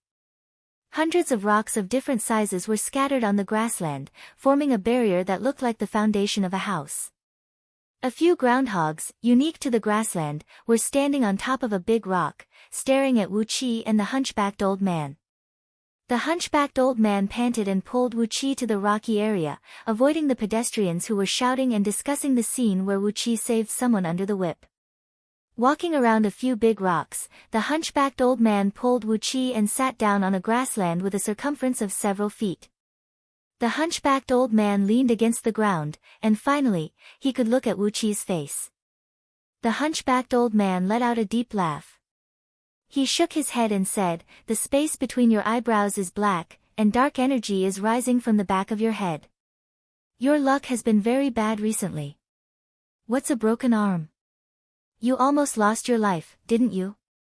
In just a few months, you almost lost your life, didn't you?" Wu Qi shivered. He gazed deeply into the old man's eyes, which had more white than black, and said in a deep voice, "Old man, if you want to say something, just say it. I can see that you're not an ordinary person. If you have anything to say to me, just say it." The hunchbacked old man rubbed his palms and shook his head with a wry smile. A young man who speaks so directly is not cute at all. Sighing, the old man shook his head and said, "However, at least he still has some respect for his elders. He is still a very good young man. Unlike those bastards nowadays, all of them have forgotten their ancestors and don't respect the elderly." "Sigh, what's going on?" Wu Qi looked at the old man and didn't say anything. The old man shook his head, grabbed the bamboo basket on his back, and rummaged through those worthless herbs for a while. Finally, he fished out a 1-foot-long, 3-inch wide, flat bone plate that was pale golden in color.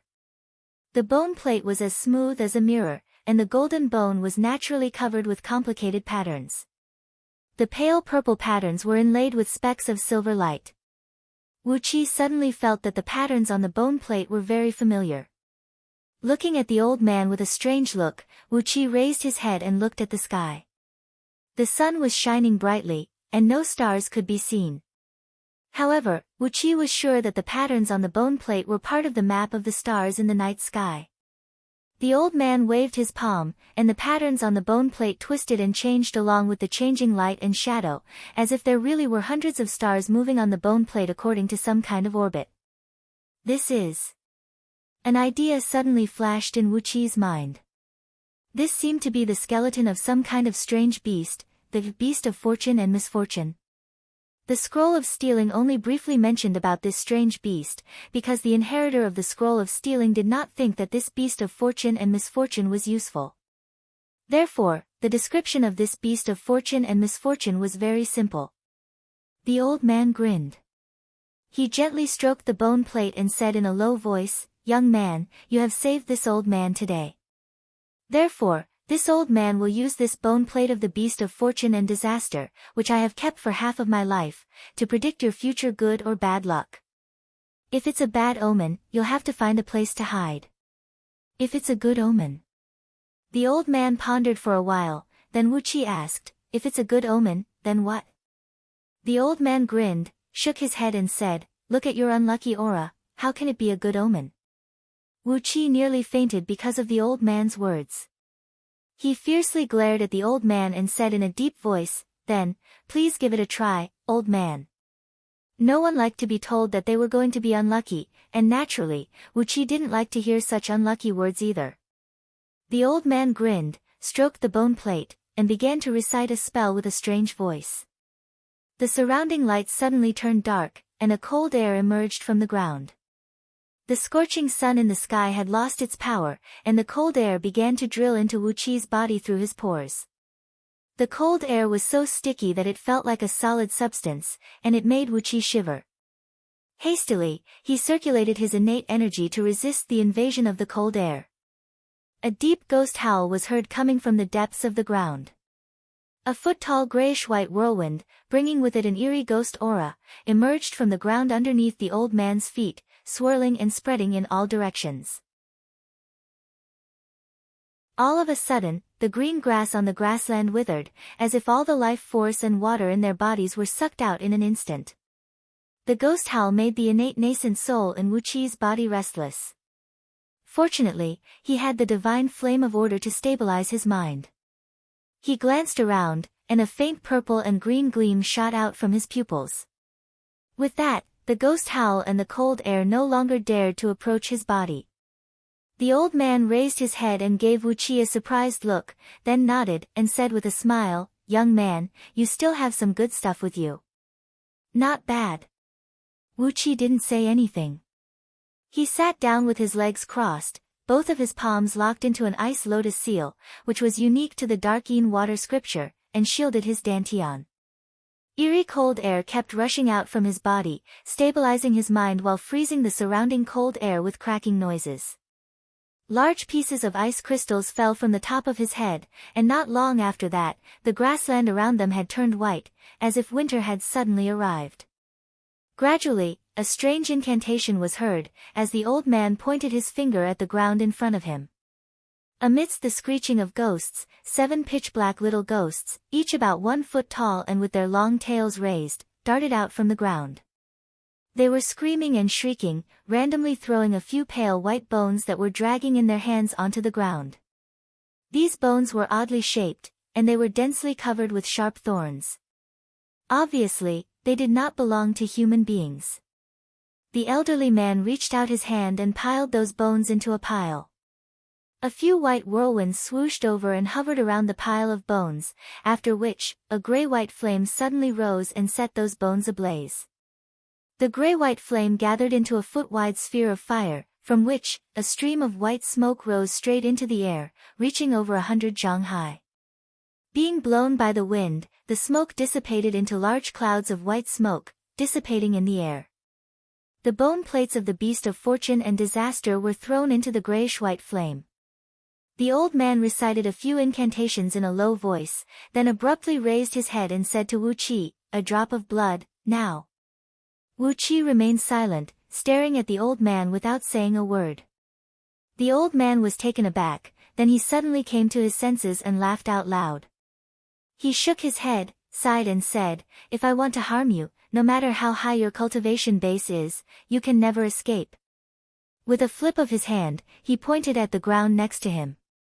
Immediately, the withered grass sprouted and grew back. The old man chuckled and flicked his finger. Suddenly, the ordinary grass turned into cabbages that covered the ground.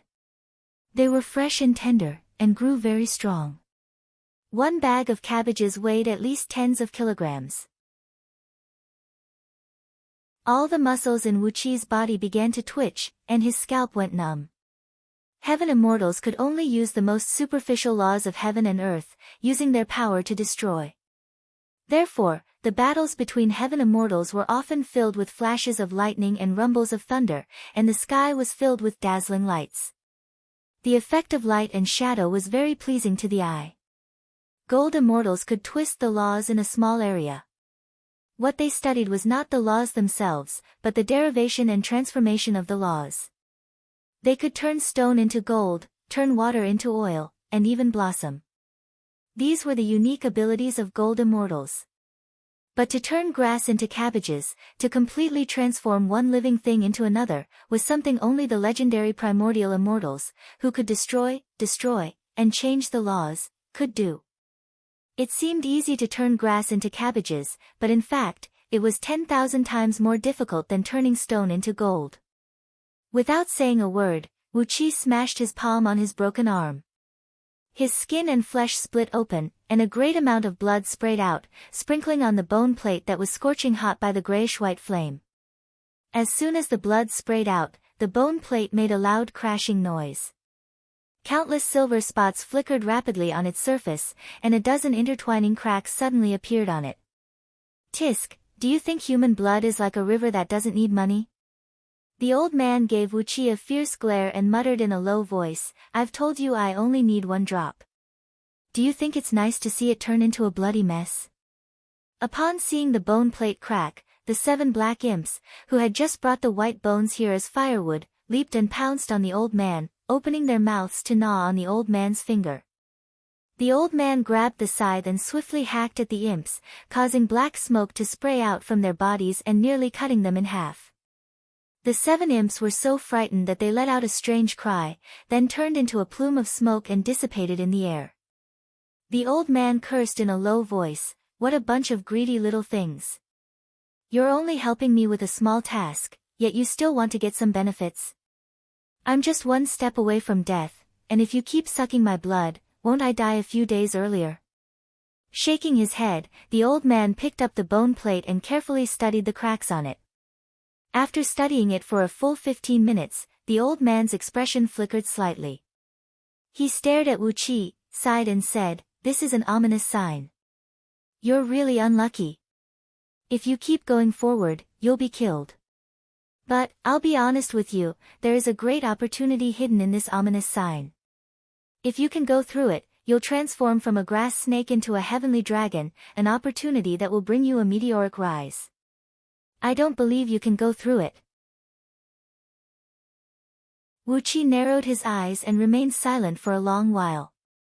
He glanced at the hundreds of bags of cabbages around him, then slowly stood up. Bowing deeply to the old man, Wu Qi said in a deep voice, "Since there's a chance, I'll keep going. Thank you, my dear senior." Humming a folk song, Wu Qi turned around, transformed into a gust of wind, and flew towards the north. The old man paused for a second, then shook his head and cursed in a low voice, "You're courting death.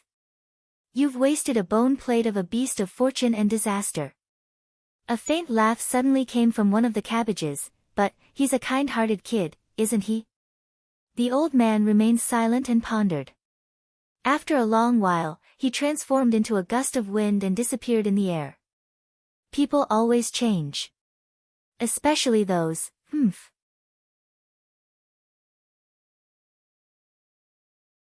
Chapter 484. When an ant stood in front of a dragon, even if the dragon showed 100% kindness, the ant would flee at the fastest speed. There was no other reason other than the huge difference between them. Realm, overall strength, the superiority of species, and so on. Immortal cultivators were still human beings, heaven immortals only had a trace of humanity, and gold immortals were not human beings at all. As for primordial immortals, only heaven knew what they were. In short, Wu Qi was like a pitiful ant who had just escaped from the claws and fangs of a dragon, fleeing toward the northern ocean at the fastest speed. He did not even dare to turn his head back, fearing that he would be dragged into some vortex that could crush him to pieces. Without sufficient overall strength, one should not get involved in things that one could not afford to get involved in. This was the only way to save one's life in the world of immortal cultivators. This time, Wu Qi no longer walked slowly. Instead, he used all the means available to him to rush toward the dark abyss of the northern ocean at the fastest speed possible. Along the way, Wu Qi only stopped twice to sit cross-legged and communicate with his celestial fiend puppets with his mind. The first time was when Supremacy 3 Flame made up his mind to stay in Anhi City. He told Wu Qi's clone that he, Supremacy 3 Flame, was not the kind of man who would leave after getting some benefits. Therefore, Supremacy 3 Flame stayed in Anhi City as Wu Qi's friend, which could be considered as adding a very strong combative force to Wu Qi. Wu Qi thought it was a serious decision. At least, it was not a big deal for Supremacy 3 Flame to wander around with a little girl like Xue Mei. At her age, she needed a stable living environment. Therefore, Wu Qi welcomed Supremacy 3 Flame's decision with open arms. The second time was because Zhong Province's punishment court had once again sent a punishment officer to Anhi City to investigate the truth behind Miaoihu's death. This time, Wu Qi's clone changed his appearance and told the punishment court that Daoist Greed was just an itinerant cultivator who joined Euphoria Heavenly Palace temporarily. After Miaoihu appeared, Daoist Greed suddenly disappeared. As for the rest, Wu Qi did not know. The punishment court had no choice but to withdraw from Anhi City. But according to Bai's investigation, there are many unknown people lurking in Anhi City. Wu Qi did not make any response to this. If the government of Zhong Province wanted to lay their hands on Anhi City, that would be the best outcome. By the time Reverend Li Yang arrived at Anhi City with all the gold immortals of Green City, Wu Qi would have plenty of ways to make them swallow each other. After settling all these things, Wu Qi temporarily cut off the connection between himself and the celestial fiend puppets, focusing all his attention on the journey. They had been rushing for over 2 months, running for such a long time without any rest. Suddenly, a large cloud of water vapor rose up in front of them, and the faint sound of waves was deafening to their ears. They had arrived at the dark abyss of the Northern Ocean. Wu Qi let out a joyful roar and darted forward dozens of miles in a stream of light, stopping on a rock on the shore. The dark abyss of the Northern Ocean was once a perilous land in the northernmost part of Pangu continent. But, as Pangu continent continued to expand, the dark abyss of the Northern Ocean was now just an inconspicuous speck on the continent, and it had lost its awe-inspiring reputation from the ancient times. Tens of thousands of lakes of various sizes appeared in front of Wu Qi like stars falling from the sky. The smallest of these lakes measured several thousand miles in circumference, while the bigger ones were tens of thousands of miles wide. Between these lakes, there were usually only mountains and hills separated by tens of miles, and they were connected by waterways that looked like spider webs. Regardless of the size of these lakes, they all had one obvious characteristic: they were extremely deep. When looking down from a high vantage point, one would find that all the lakes were dark blue or purple-black in color. The water here was extremely deep, with many of them reaching tens of thousands of miles deep. Countless deep-water creatures were hiding under the water, including many flood dragons. As for giant turtles, giant fishes, shrimps, and many other creatures, no one knew how many of them were hiding in the water. At the core of these lakes, which were connected like pearls, was a vast ocean with a diameter of more than 10 million miles. The water from all the lakes, rivers in the vicinity all poured into this vast ocean. And this vast ocean was the legendary dark abyss of the Northern Ocean. Since the ancient times, very few people had been able to find out exactly how deep this dark abyss was. 100,000 miles, 1,000,000 miles, or even 10 million miles. For existences below the realm of gold immortal, they would have to risk their lives to find out the depth of the dark abyss. Especially now that someone had occupied the Northern Ocean and built a cave abode, there were even fewer people who were interested in doing so. A strong wind came blowing from the opposite direction, rolling up the vast water vapor on the surface of the water and turning it into countless hurricanes that shot whistling into the sky. Among the hurricanes, huge birds could be vaguely seen flapping their wings, rising and falling with the wind. Huge fishes were seen swimming and bobbing on the surface of the water. Some of the huge birds swooped down to catch the fishes, while some of the fishes soared into the sky with the help of the wind and swung their tails at the birds. Their enormous bodies raised huge waves that towered up into the sky, and when the waves crashed onto the surface of the water, they produced deafening rumbles. Wu Qi glanced around and saw a small island surrounded by a few large lakes off in the distance. Houses could be seen faintly visible on the island. At first glance, he saw several thousand houses, with fishing nets hanging in front and behind the houses. There were also fishing boats anchored at the pier on the shore. On the shore several tens of miles to the right of Wu Qi, a few fishing boats were anchored. A few burly men were squatting at the prow, laughing and pointing at the huge fishes and birds that were wantonly swimming on the surface of the water. A thought flashed across Wu Qi's mind. He took off his dirty and ragged burlap clothes and put on a neat and clean gray Taoist robe, then strode towards the few men. When they were still several hundred feet away from the fishing boats, these men had stopped talking and laughing, and were looking at Wu Qi cautiously. From afar, one of the men cried out, "Taoist, what are you doing here?" Wu Qi cupped his fist and bowed, then shouted at the man with a deep voice, "I've come all the way from Zhong province, and I'm just here to enjoy the scenery of the Northern Ocean." The few men exchanged a glance, then burst out laughing at the same time. Shaking their heads, they said, "Enjoy the scenery? Hee, this is the most dangerous place in the Northern Ocean, what scenery can there be? This Taoist is not honest, just ignore him." Then, a chant rang out. Together, the few men swung the oars and drove the boat quickly towards the surface of the water. Wu Qi stared blankly at these few men, then shook his head helplessly. When the boat was still several million miles away from the Northern Ocean, Wuchi had already discovered that there were no signs of human beings in the surroundings. However, when he arrived at the Northern Ocean, he discovered that there was actually a town here, with a population of several tens of thousands of people. How could he not come here to inquire about the situation? However, he did not expect that these fishermen would be so difficult to deal with. He did not even give them an answer, yet they turned around and left. Was he going to chase after them and force them to inquire about the situation in the Northern Ocean? Now that the Northern Ocean was a place with an owner, there must be a reason why these people were gathering at the border of the Northern Ocean. Beating the grass and startling the snake is not worth it. Rubbing his chin helplessly, Wuchi looked at those fishermen and shook his head helplessly. He glanced to the left and right for a while. Several hundred miles away, separated by a mountain ridge shaped like a screen, he found a lonely fishing boat at the edge of another body of water that was connected to the lake through a 100 miles long waterway. Hastily, he exercised an escape art and darted towards the fishing boat. Noiselessly, he came to the shore, which was only a step away from the fishing boat. Smilingly, he stepped onto the stern of the boat. As soon as Wuchi stepped onto the boat, the fishing boat began to move. The fisherman, who was squatting on the prow with his head lowered, turned his head and asked, "What is the job of a Taoist?" The fisherman, who was wearing a bamboo hat and a straw raincoat, looked to be at least 80 or 90 years old. He was missing his left arm, which was broken at the shoulder. He looked very similar to Wuchi. His right foot was missing half of the sole of his foot, and only half of his foot was connected to his ankle. There was a horrible wound on the old man's face.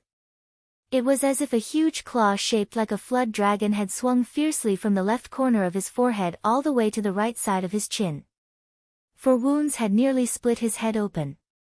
Now, only a thin layer of skin covered his bones, and the 4 deep wounds formed a strong contrast with his twisted face. Baring his teeth, Wuchi expressed his strong admiration for this old fisherman for being able to survive until now. Cupping his fist and bowing, Wuchi turned to the old fisherman and said with a smile, "Old sir, you asked me to do what I am here for. Is there anything interesting in Northern Ocean?" The old fisherman smiled faintly, shook his head and said, "Murder and arson. TSK, this Northern Ocean is a desolate place. Apart from our Ling Ao island, there are no signs of human habitation within tens of millions of miles. It's impossible for us to visit our relatives and friends here, and sightseeing is even more difficult. But, I do find it interesting to come here for murder and arson." Wuchi laughed dryly. He walked to the prow, squatted down beside the old fisherman, shook his head and said, "I do murder and arson occasionally, but it's not my main business. Come to Northern Ocean. TSK, old sir, have you been living on Ling Ao Island for generations?" Lowering his head, Wuchi saw a dozen strange creatures hovering near the prow. They were about 10 feet long, shaped like eels, but covered with dragon scales, and emanating a faint red gleam from their bodies. These creatures were floating lazily on the surface of the water, their mouths wide open, breathing bubbles as they slept. The old fisherman pointed at these strange creatures and said coolly, "These are the blood dragon eels, the offspring of a 10,000-year-old moon-gazing blood-patterned eel and a flood dragon. They are the best at searching for rare and precious underwater treasures. They are the unique treasures of our Ling Ao Island. Ling Ao Island lives on the various rare and precious treasures fished out from the dark abyss of Northern Ocean." Ling Ao Island is a place designated by the treasure-gathering palace of Yu Dynasty to collect rare aquatic treasures. Don't you know that, Taoist? Looking thoughtfully at Ling Ao Island, where smoke could be seen rising from kitchen chimneys, Wuchi shook his head and said, "I really don't know that." Apparently, Ling Ao Island was sent by the imperial clan of Yu Dynasty to collect the aquatic products of the Northern Ocean. No wonder they could settle down here. No wonder they could live here peacefully. Perhaps, there was an official garrison of Yu Dynasty stationed on Ling Ao Island, guarding it with a great army. While Wuchi was lost in thought, a speedboat suddenly approached from the back of a small island tens of miles away. A burly man, clad in only a pair of underpants, was rowing the boat with all his strength. When he was a few miles away, the burly man shouted at the top of his lungs, "Grandpa Chan, go back now. Nyo Han has come to your house again." The old fisherman was taken aback. He hastily gave a whistle, and those blood dragon eels who were drifting lazily on the surface of the water sprung up and squeezed under the fishing boat. Then, they lifted the boat up and sped towards Ling Ao Island like a gust of strong wind, sticking close to the surface of the water. Wu Qi was struck dumb, but he did not say a word. He squatted on the prow and let the fishing boat bring him to Ling Ao Island.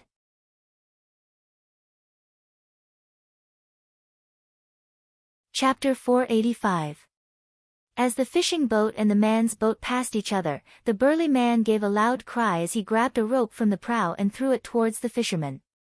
The rope tied accurately onto a wooden stake at the stern of the old fisherman's boat. All of a sudden, the mooring rope became taut, and the fishing boat that was pulling the burly man changed its direction, pulling him tightly as it sped towards Ling Ao Island. The burly man leaped high into the air and landed lightly on the old fisherman's prow. He bowed to the old fisherman, then turned to look at Wu Qi from head to toe and said, "Taoist, are you here to buy some aquatic products from Northern Ocean?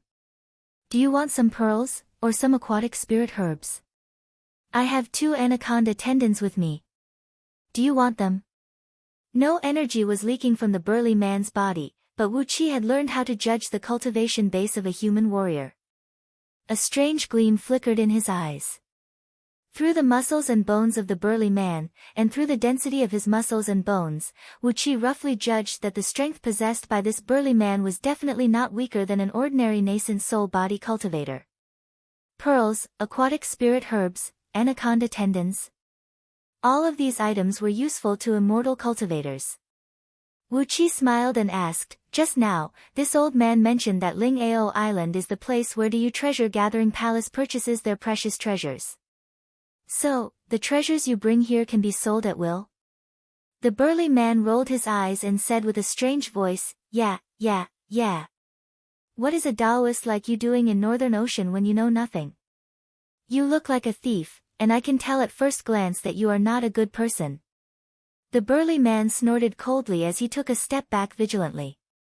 His right hand pressed against a sharp dagger clipped to the top of his pants as he sneered and said, "Every year, Treasure Gathering Palace sets a quota for Ling Ao Island. As long as we fulfill the quota, we can sell the rest of the treasures to our guests. You don't even know this. What are you doing in Northern Ocean?" Wu Qi spread his arms and said sincerely, "I have no evil intentions. I just came to Northern Ocean to broaden my horizons." The burly man shook his head and said with a cold grin, "What a load of bullshit. You came to Northern Ocean to broaden your horizons? Ha, even among you immortal cultivators, there aren't many people who know where the Northern Sea is. You've worked so hard to come here, and you may have encountered all kinds of dangers along the way, just to see it?" Wu Qi was too lazy to speak. He just smiled and squatted at the bow, looking at the scenery in the distance. Although Ling Ao Island was several hundred miles away, the blood dragon eels that were pulling the boat could swim very fast. It would take them about 15 minutes to reach the island. Moreover, when the blood dragon eel swam, it could release a gentle astral energy to protect the fishing boat. Squatting at the bow of the boat, they could not feel the slightest bit of wind. Wu Qi leisurely enjoyed the scenery while the big man looked at him vigilantly. After a long time, he said seriously, "Taoist, don't make trouble on the island." Although Ling Ao Island was a small island with only 3,000 households, there were 10,000 soldiers stationed here.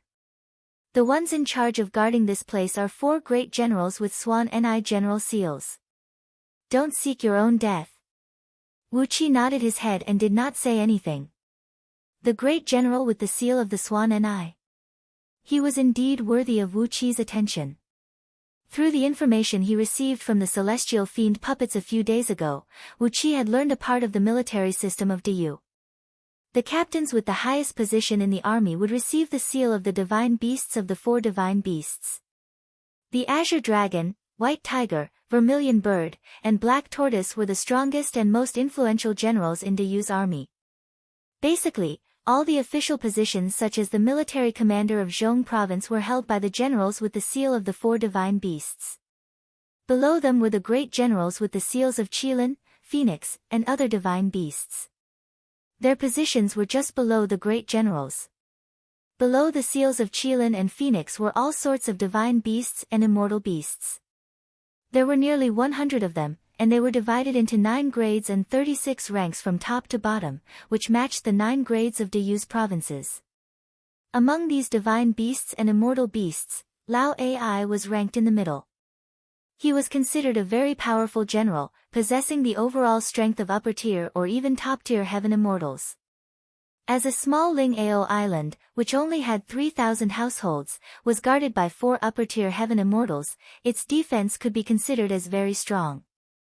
Amidst the long-winded man's nagging, the fishing boat quivered slightly and anchored itself at a pier on Ling Ao island. Hastily, the old man grabbed a fish basket from the cabin, staggered and leaped onto the pier, then sprinted along the main road. Hastily, the burly man grabbed the rope and tied the fishing boat to a row of iron pillars on the pier, then ran after the old man. Wu Qi had been following behind the old fisherman for a long time, following closely behind him.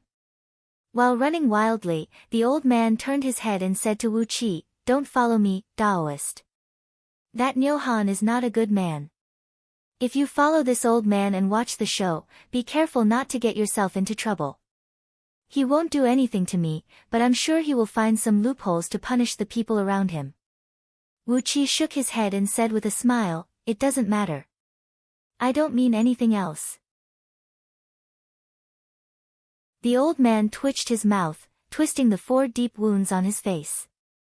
He shook his head and breathed out a long sigh, then continued running along the main road. Surprisingly, his speed was not much slower than an ordinary sword beam. Wu Qi gave the old man a quick glance with the mystic eyes of universe. He found that the old man's overall strength was 1 level higher than the burly man's. Perhaps, with his extraordinary strength, he could fight against a nascent divinity body cultivator. In just a few breaths of time, the old man had run into a small village. While he was still at the entrance of the village, he heard a loud noise coming from inside, and even the noise of clay jars being smashed to pieces. The old man let out a cry while panting, then quickened his pace. Amidst the swishing noises of wind, Wu Qi followed the old man and came before a courtyard in the village. It was a spacious and tidy courtyard. The architectural style of the entire village was the same as the traditional buildings in other parts of Dayu.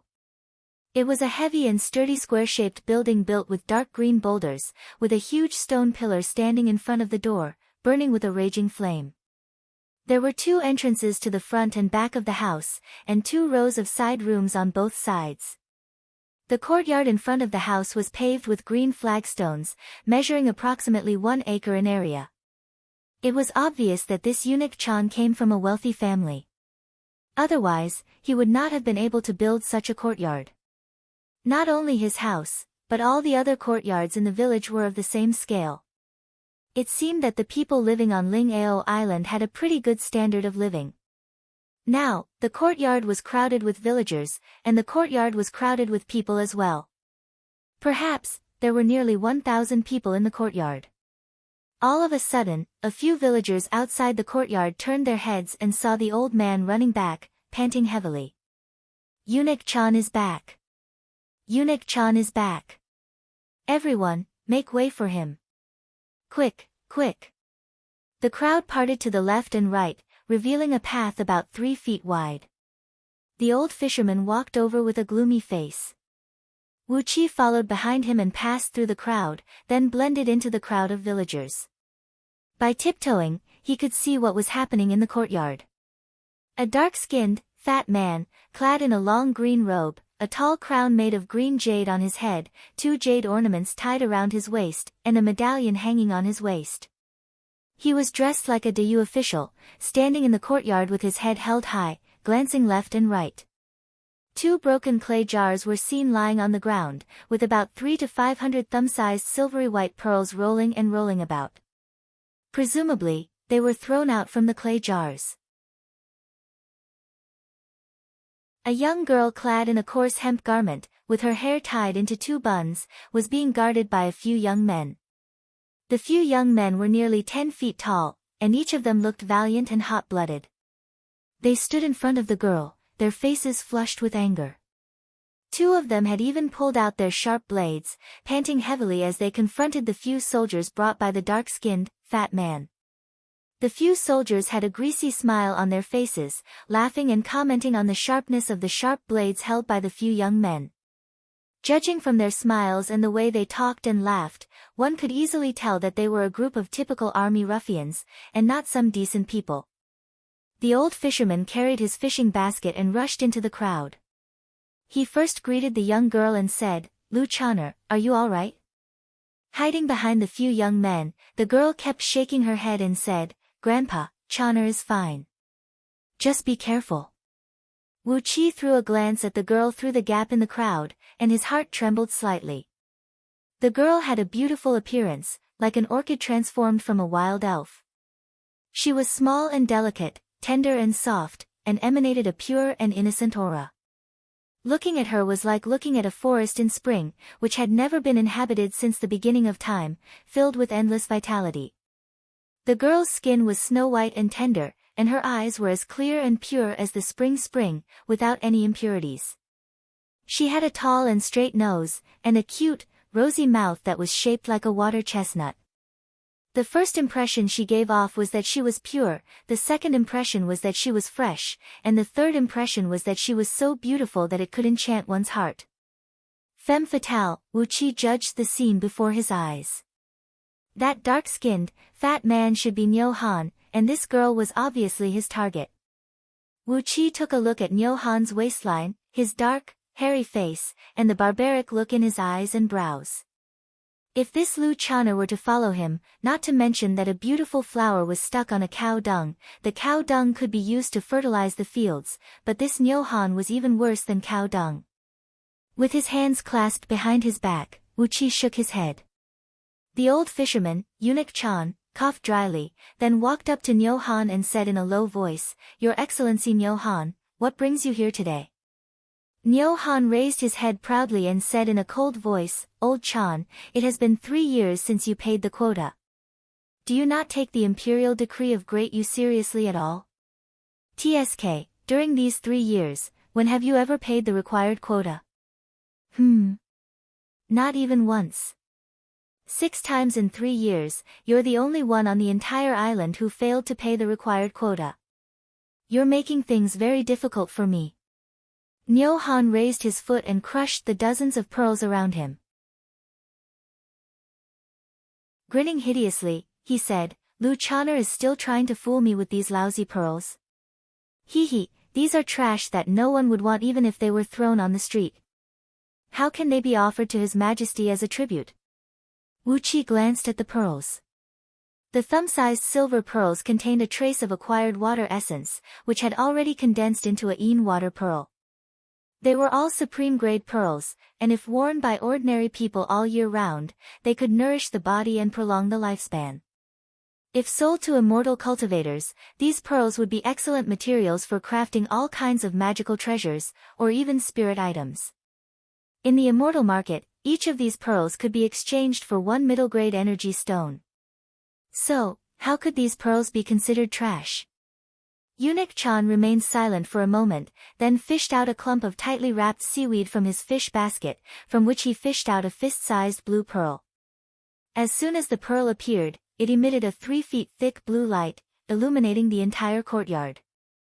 The surrounding villagers burst into cheers, then laughed and said, "A supreme-grade blue ocean pearl. 1 pearl is worth more than 3 years' worth of tributes." Wu Qi nodded with a smile. He didn't expect that Eunuch Chan would actually prepare such a good pearl. Almost all of these pearls had developed sentience. With just a little carving and a few restrictive spells, it could transform into a supreme-grade spirit item. For immortal cultivators, this was the most ideal material for crafting items. With its value, any immortal market could easily sell it for several hundred upper-grade energy stones. Niu Han's expression flickered slightly. He looked around at the cheering villagers, then suddenly snatched the pearl from Eunuch Chan's hands. Clenching his fist, he crushed the pearl into powder. You dare to take out such trash to fool others? The pearl powder sprinkled through the gaps between Johan's fingers. Instantly, the surroundings fell into a dead silence. Eunuch Chan's face twitched as he narrowed his eyes.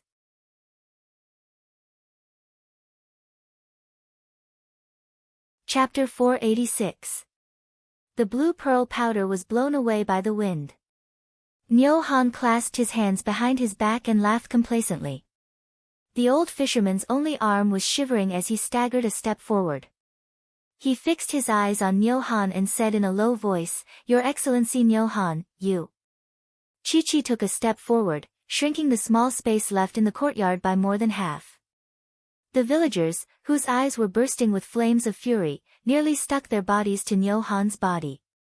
Johan sneered, tilted his head up arrogantly, and cried out, "Do you all want to be like old Chan, failing to pay even one tribute for 3 years in a row?" He glared fiercely at the surrounding villagers, then snapped, "Who wants to be like old Chan? Step out now." A dead silence reigned in the surroundings. The villagers looked at each other helplessly. There was anger in their eyes, but there was also a deep sorrow and helplessness. The entire village was filled with a deathly silence. Only Johan's evil laughter kept ringing out, "Think it through. I'm not someone you can afford to provoke. Why are you crowding around here? Get the hell out of here. If you want to stand up for the injustice, get the hell out of Ling Ao Island. Only then will you have the qualifications to stand up for the injustice." Gradually, the encirclement of the villagers became thinner. The first villager began to retreat, followed by the second, and the third. Gradually, except for a few young men who stood in front of Lu Chaner, whose faces were flushed with anger, all the other villagers had retreated several tens of feet. Many villagers were pushed out of the courtyard, lying on the wall, helplessly looking at the insufferably arrogant Johan. As the villagers retreated, Wu Qi, who had been hiding behind them, was revealed. Johan gave Wu Qi a suspicious look, but he shook his head disapprovingly. He pointed his finger at the old fisherman and snapped, "Old Chan, if you don't pay enough tribute this time, don't blame me for doing things according to the law. Your entire family, you and Lu Chaner will be expelled from Ling Ao Island." After a slight pause, Johan proudly shook his head and said with a chuckle, "According to the commandments issued by the treasure-gathering hall, you, Old Chan, haven't submitted a single qualified pearl for 3 years in a row. This is disrespect to His Majesty, and all your possessions will be confiscated. As for you, Old Chan, TSK, can your old bones still withstand the punishment of 300 strokes of the rod?" Buzzing sounds of complaints came from all directions, and all the villagers started yelling at the same time. Johan glared fiercely at the villagers around him and snapped, "What are you doing? You want to rebel? Ha, do you think that the sharp blades of my brother-in-law's army can't chop off your heads? Ha! Do you want to rebel? Let me tell you, there are too many people who want to come to Ling Ao Island and live a good life. What's so difficult about killing you filthy bastards and recruiting a new batch of treasure gatherers?" The buzzing noise stopped abruptly.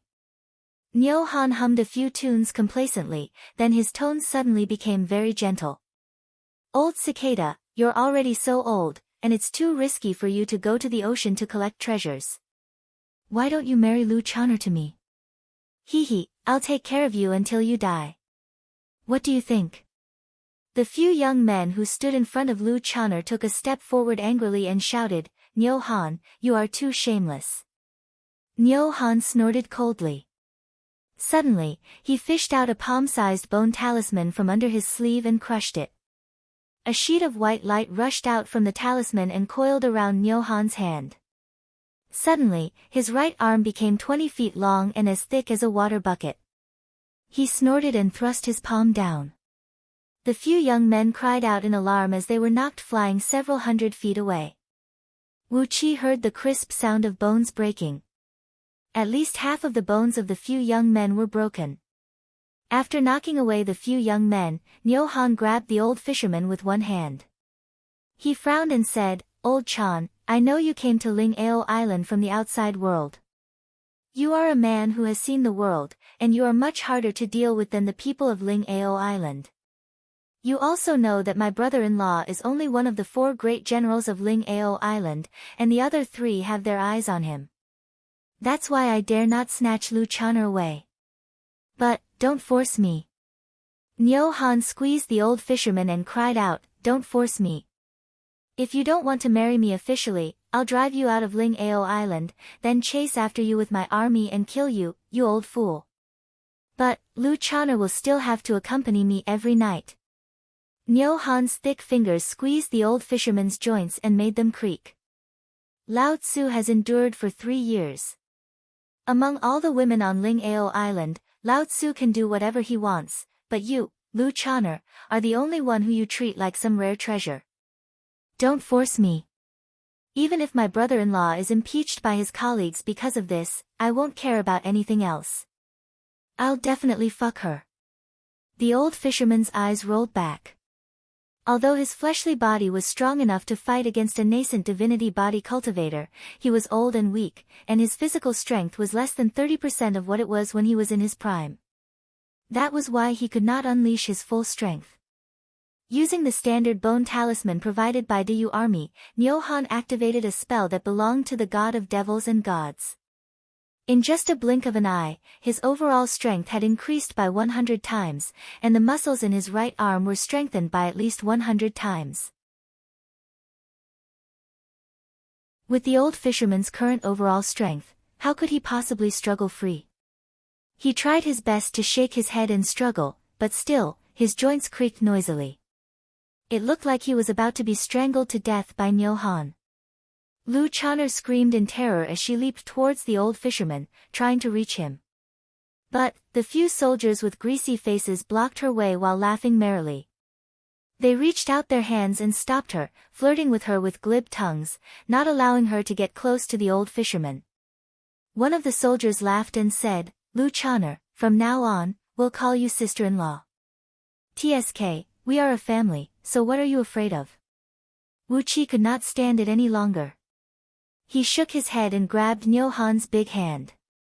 Although all his fake nascent souls were destroyed by the primordial gold talisman, and he had not cultivated back even one fake nascent soul, Wu Qi's physical strength was not something that Nyo Han, who had used the bone talisman, could contend against. Wu Qi placed his fingers on Nyo Han's elbow joint and exerted his strength. Cracking noises could be heard coming from Nyo Han's bones, which made him cry out in pain. Without hesitation, he loosened his fingers. A large plume of white mist sprayed out from Nyo Han's arm, and suddenly, his thick arm returned to its original shape. Flustered and exasperated, Nyo Han pointed his finger at Wu Qi and roared, Daoist, what do you do for a living? Wu Qi smiled, squatted down and picked up a few silvery white pearls, and said coolly, Grandpa Chan, 1 mid-grade energy stone for 1 pearl. What do you think? Some unforeseen events happened to me a few days ago, and I don't have any energy stones with me. Can I exchange them with gold ingots? On Pangu continent, a lower-grade energy stone was worth about 10 gold ingots, and a mid-grade energy stone was worth 100 lower-grade energy stones. Therefore, for each pearl, Wu Qi would have to pay 1,000 gold ingots. He had brought countless gold, silver, and other jewelry from Great Yan's secret vault, so he could afford these pearls. The old fisherman was taken aback. He took a few steps back, and Lu Chana quickly came over and held him up. Wu Qi touched the black dragon spirit ring, and immediately, a pile of gold ingots shot out from his chest like a stream of water, piling up into a small golden pyramid in the courtyard before Chi-Chi. He looked at the old fisherman, smiled, and said, if these pearls were sold in the immortal market, they would be sold for about 1 mid-grade energy stone each. I'm quite poor lately, as all my energy stones and magical treasures have been destroyed. I can use these pearls to craft some defensive items. The old fisherman's lips trembled slightly. While he was about to say yes, Nyo Han had already leaped to his feet hysterically. Pointing his finger at Wu Qi, he roared, how presumptuous. I've ordered the 3 major merchants of Ling Ao Island to forbid anyone from buying anything from this old fogey. Where did you come from, cultivator? Ah, Do you know that apart from the 3 major merchants of Ling Ao Island, all itinerant cultivators are not allowed to trade with the islanders privately? Wu Qi stared coldly at Niu Han, shook his head, and said, I'm just a passerby. Niu Han, a fair and graceful lady, is a good match for a gentleman. He doesn't like you, so why do you have to force him? You have a good brother-in-law, and you have a little power in your hand. Yet, you abused your power for personal gain, taking bribes and bending the law, forcing innocent people and weak girls. Don't you feel ashamed? Don't push things too far. The old fisherman's eyes flickered as he held Lu Channer's palm tightly with his only arm. Lu Channer narrowed her eyes as she stared at Wu Qi. A sharp gleam could be seen flickering in her eyes. The old fisherman turned his head and gave her a look. She nodded slowly, her lips moving slightly as she softly said, You have a good character. Wu Qi scolded Niu Han with a stern and righteous voice, while Niu Han's face turned blue with anger. Cut the crap! He cried out sternly. Somebody, kill this unruly Taoist and throw his body into the bottomless abyss to feed the fishes. Kill this old fool as well. Lu Channer, do you think Lao Tzu is going to kill you today? While Niu Han was jumping and cursing happily, the old fisherman sighed softly, shook his head, and said, Sure enough, each generation is worse than the previous one. Alas, Niu Han, you've brought a disaster to your family. The old man came before Niu Han and gave him a series of dozens of slaps, turning his cheeks into mush. Niu Han shrieked in pain, but before he could scream twice, the old man had already flicked his finger and forcefully pointed it at Niu Han's forehead. Niu Han shuddered. Suddenly, his eyes rolled back and he fell heavily to the ground. A plume of white smoke sprayed out from his body. With a loud puff, Niu Han suddenly transformed into a 1-foot-tall toad, hopping and screaming in panic. Once again, Wu Qi felt his scalp go numb. Trembling, he took a few steps back and stared at Grandpa Chan in astonishment. The ability to transform a human being into another living being was like turning a tiny grass into a cabbage. It was a power of the same realm and level. The old fisherman nodded at Wu Qi smilingly, sighed softly, and said, I've stayed on Ling Ao Island for a few years. Initially, I just wanted to relax myself, but who would have thought that I would run into something like this? Looking around, the old fisherman heaved a long sigh at the dumbfounded villagers and said, All of you have truly disappointed me. While sighing, the old fisherman gave Wu Qi a glance, then pulled Lu Channer and twisted their bodies, transforming into 2 grayish-white seagulls. Gracefully, they soared into the sky and pierced through the white clouds in the sky. Wu Qi's hand trembled. With a bitter smile on his face, he shook his head and said, Why would I want to be a good person for no reason? Did I run into a ghost during the past few days? Why do I keep seeing strange people like this? The toad that Niu Han had transformed into croaked again. It reminded Wu Qi of the identity of the man behind Niu Han. Without hesitation, he sprung into the air and sped towards the dark abyss of the Northern Ocean. He did not plan to stay on Ling Ao Island to gather information. After flying for 3 days and 3 nights, Wu Qi finally arrived at the edge of the dark abyss of the Northern Ocean. Right when he flew into the sky above the dark abyss, a wave suddenly rose from the surface of the water. A yiksha, who had a green face and sharp fangs, his body covered in bull-sized fish scales, and tens of short horns sticking out of his head, was seen standing on the wave. He pointed his finger at Wu Qi and cried out, This is the territory of the supreme patriarchs of the Northern Ocean. Taoist, considering that this is the first time you've committed a crime, you'd better leave now, or else, you'll be killed. Wu Qi was overjoyed. This was the place.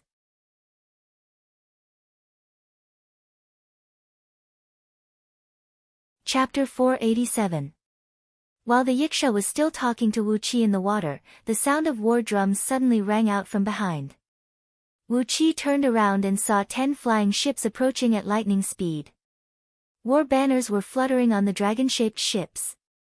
On the black banners with the character, "U" embroidered with silver patterns, a huge blood-red Swanee divine beast was roaring furiously into the sky. A burly man clad in a blood-red armor was standing solemnly on the prow of one of the ships, staring at Wu Qi with a gaze as sharp as a blade from several tens of miles away. Wu Qi exchanged a glance with the man, then turned to the Yiksha indifferently and said with a smile, "I've come to the dark abyss of the northern ocean to collect some aquatic treasures. Fellow Taoist, please do me a favor and let me stay here for 3 to 5 days." The Yiksha shook his head and cried out, "If you want aquatic treasures, go to Ling Ao Island and find the merchant there." The dark abyss of the northern ocean was occupied by Patriarch 10,000 years ago. Now, it is his temporary imperial residence. If any outsider dares to step into it. Thud. Yiksha hammered his own head heavily, laughed evilly, and said, "Idiot, how could I forget about this? Any outsider who steps into the dark abyss without permission will be put to death. This was the rule 2 years ago, but it has changed now." Holding the pitchfork in his hand, he thrust it into the water. A water rope as thick as a thumb soared out from the waves, thrusting straight towards Wu Qi. With a thought in his mind, Wu Qi simply let the water rope bind him. The water rope tied Wu Qi tightly, forming an ancient divine rune on Wu Qi's body that represented the meaning of binding and confinement. The 10 flying ships arrived at the edge of the dark abyss of the northern ocean. The burly man standing on the prow cried out sternly, patrolling Yiksha, "Please give me that Taoist. I'll definitely reward you handsomely for your kindness today." The Yiksha gave the burly man a cold glance, then spun and left without saying a word, carrying the water rope that bound Wu Qi. The burly man said anxiously, "Fellow Taoist, please do me a favor. This Taoist killed my brother-in-law. How am I going to face the world if I don't avenge him?" Wu Qi gave a strange laugh, then turned to look at the burly man on the flying ship, winked at him, and made a face at him. The Yiksha, who was walking on the waves in the depths of the dark abyss with Wu Qi, turned around and cried out angrily, "Cut the crap. This Taoist is now a member of Miaoing Palace. If you want to bring him back, go and talk to the elders. Don't talk with me." He snorted a few times, then scolded in a low voice, "We are just laborers who patrol the ocean. Our superiors have given us orders, so we just need to follow their orders. Why are you talking to us? TSK, TSK, TSK, TSK, TSK, TSK, Taoist, you refused to leave when I asked you to. Now, you are going to be a coolie just like us."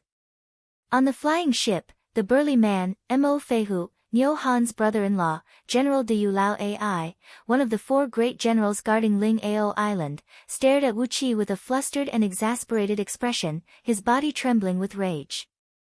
He raised his hand, about to give the order for 10 flying ships to charge into the territorial waters of the dark abyss of the northern ocean and bring Wu Qi back by force. But after a brief moment of hesitation, he could not make up his mind. He stamped his foot and cursed under his breath, "Forget it. Niu Han is dead meat this time. Who is that old fellow? What kind of evil spell did he use to turn him into that? TSK, forget it. I bet this Taoist has no idea who that old cicada is." With a wry smile, Mo Feihu brought the 10 flying ships back to Ling Ao Island. His order could still be vaguely heard in the wind. "Send a few smart scouts to keep an eye on this area. If they see that Taoist, send word back immediately. Prepare a generous gift. Select a batch of blue abyssal coral spirits, and send them to the Directorate of Celestials of Feng Province together with Niu Han. Ask the right minister to personally help and see if he can break the spell on him. What a bastard. That old fellow. Humph." The flying ships left into the distance. Carried by the Yiksha, Wu Qi flew all the way to the depths of the northern ocean. Wu Qi did not say a word, but the Yiksha kept silent for a while, then began to ramble on. The clan of Yikshas was the incarnation of the demons living in the ocean. They were loyal, brave, mighty, and extremely strong. Some of them were born with innate divine abilities. Therefore, the main force of the armies and servants of those almighty experts who ruled the ocean, or those dragon kings, were Yikshas. However, Yikshas were, after all, the incarnation of demons, and their brains were not enough to process the information. The yiksha in front of Wu Qi was one of them. With just a few words, he had basically told Wu Qi all the things that he could come into contact with in Miaoying Palace. After the patriarch of Miaoying Palace occupied the dark abyss of the Northern Ocean, she built Miaoying Palace at the bottom of the abyss as a temporary palace, with the purpose of using the extreme yin energy found in the land of 9 yin negate yang in the deepest part of the dark abyss to craft some powerful weapon of the Fiend League. For nearly 10,000 years, Miaoying Palace had set up an iron rule: anyone who did not belong to Miaoying Palace would be killed on the spot. However, 2 years ago, the goddess Miao Xian, who was in charge of all the internal and external affairs of Miaoying Palace, was patrolling the Northern Ocean. She had captured a man from somewhere. Wu Qi had no idea what the man was capable of, as he managed to convince goddess Miao Xian with just a few words. As a result, he was now the supervisor of coolies in Miaoying Palace. Wu Qi thought he had heard it wrong. He moved closer to the yiksha and asked loudly, "What? Supervisor of coolies?" The yiksha gave Wu Qi a pitying look, then patted Wu Qi's shoulder and said, "Daoist, what do you think?" "TSK, this is the order given by Supervisor Lu. For the past 2 years, if there are still people who trespass Miaoying Palace, TSK, we are not allowed to kill them, but capture them alive and send them to be coolies." The yiksha smacked his lips, laughed foolishly, and said, "I was sleepy just now, and almost forgot about this new rule. I was thinking that since you refused to return, I would kill you and feed you to the fishes. I suddenly remembered Steward Lu's rule, so you can't blame me. It's your bad luck. Go and be a laborer." Wu Qi's eyes darted back and forth as he moved his body slightly, loosening the water rope that bound him. He possessed the innate water energy essence. Although the restrictive technique used by this yiksha was ingenious, the source of its energy was too weak. Therefore, there was no way it could restrain Wu Qi, and he could easily shatter the water rope and escape at any time. Besides, it would not be dangerous for him to be a coolie in Miaoying Palace. He could sneak into Miaoying Palace and gather some information. Miaoying Palace occupied the dark abyss of the Northern Ocean. It was the temporary imperial residence of some patriarch, an existence that even the officials of Yu dynasty did not dare to offend. Wu Qi knew that it would be extremely difficult for him to obtain the thread of innate yang energy in the depths of the dark abyss. But no matter how difficult it was, he had to give it a try. Immortal cultivators were like rowing a boat against the current. If they did not struggle with all their might, how could they make any progress? Bringing Wu Qi along, the yiksha trod on the waves and parted them, bringing with him the sound of splashing water. Wherever they passed, no matter it was the big birds flying in the sky or the big fishes swimming in the water, all of them dodged and fled hastily, not daring to stand before the yiksha. The two of them traveled for several hundred miles without any mishap. Before them, a pitch-black reef stood towering on the surface of the water. A few equally hideous yikshas were laughing merrily, fishing with fishing rods in their hands. However, the aura emanating from these yikshas had a very strong deterrent to the fishes. No fish dared to take the bait when they were fishing on the reef. All the fishes within 10 miles had long fled. Pulling Wu Qi along, the yiksha rushed to the reef excitedly, showing off with a proud face, "Brothers, we've caught a live prey. We're lucky today, as we've caught a live prey. Ha!" A few yikshas threw away their fishing rods and came over to Wu Qi, pinching him a few times with their hands and feet. Wu Qi felt his hair stand on end. The claws of these yikshas were bony and covered with a thick layer of scales, which made it hard for him to touch them. One of the yikshas held up 3 fingers and said, "If you are not strong enough, you will die of exhaustion in 3 months. Another yiksha punched Wu Qi's chest, grinned and said, "The muscles on his chest are not bad. I say he will die of exhaustion in 6 months. One after another, the few yikshas placed their bets on when Wu Qi would die of exhaustion. The longest bet was that he would die of exhaustion in the black mine in 10 months. They took out their bets and handed them to the oldest yiksha to be the witness. These yakshas must be very poor, so the bets they took out were only a few shabby low-grade spirit stones, which could not even be considered as low-grade. Apart from these spirit stones, there were also a few worn-out pearls and a few broken fish scales. When the yakshas were done placing their bets, the yaksha pulled Wuchi up with a smile and walked into a teleportation formation on top of the reef. A beam of light flashed, and Wuchi and the yaksha disappeared from the reef at the same time. When the light reappeared in front of Wuchi's eyes, he had come to a mine that was surrounded by pitch-black holes, from which a series of clanking noises could be heard coming from all directions. Nearly 1,000 yakshas, clad in armors and holding sharp blades in their hands, stood at the entrances and exits of the mine, scanning left and right with stern gazes. Some cultivators, whose clothes were ragged or even barely covering their bodies, were panting in a low voice as they tried their best to drag carts made of pure iron out of those deep mines, pitch black and heavy ores one after another with great difficulty. Obviously, those ores were extremely heavy. The wheels of the mine carts made of pure metal rubbed against the ground, sending out sparks from time to time, and leaving deep tracks on the ground.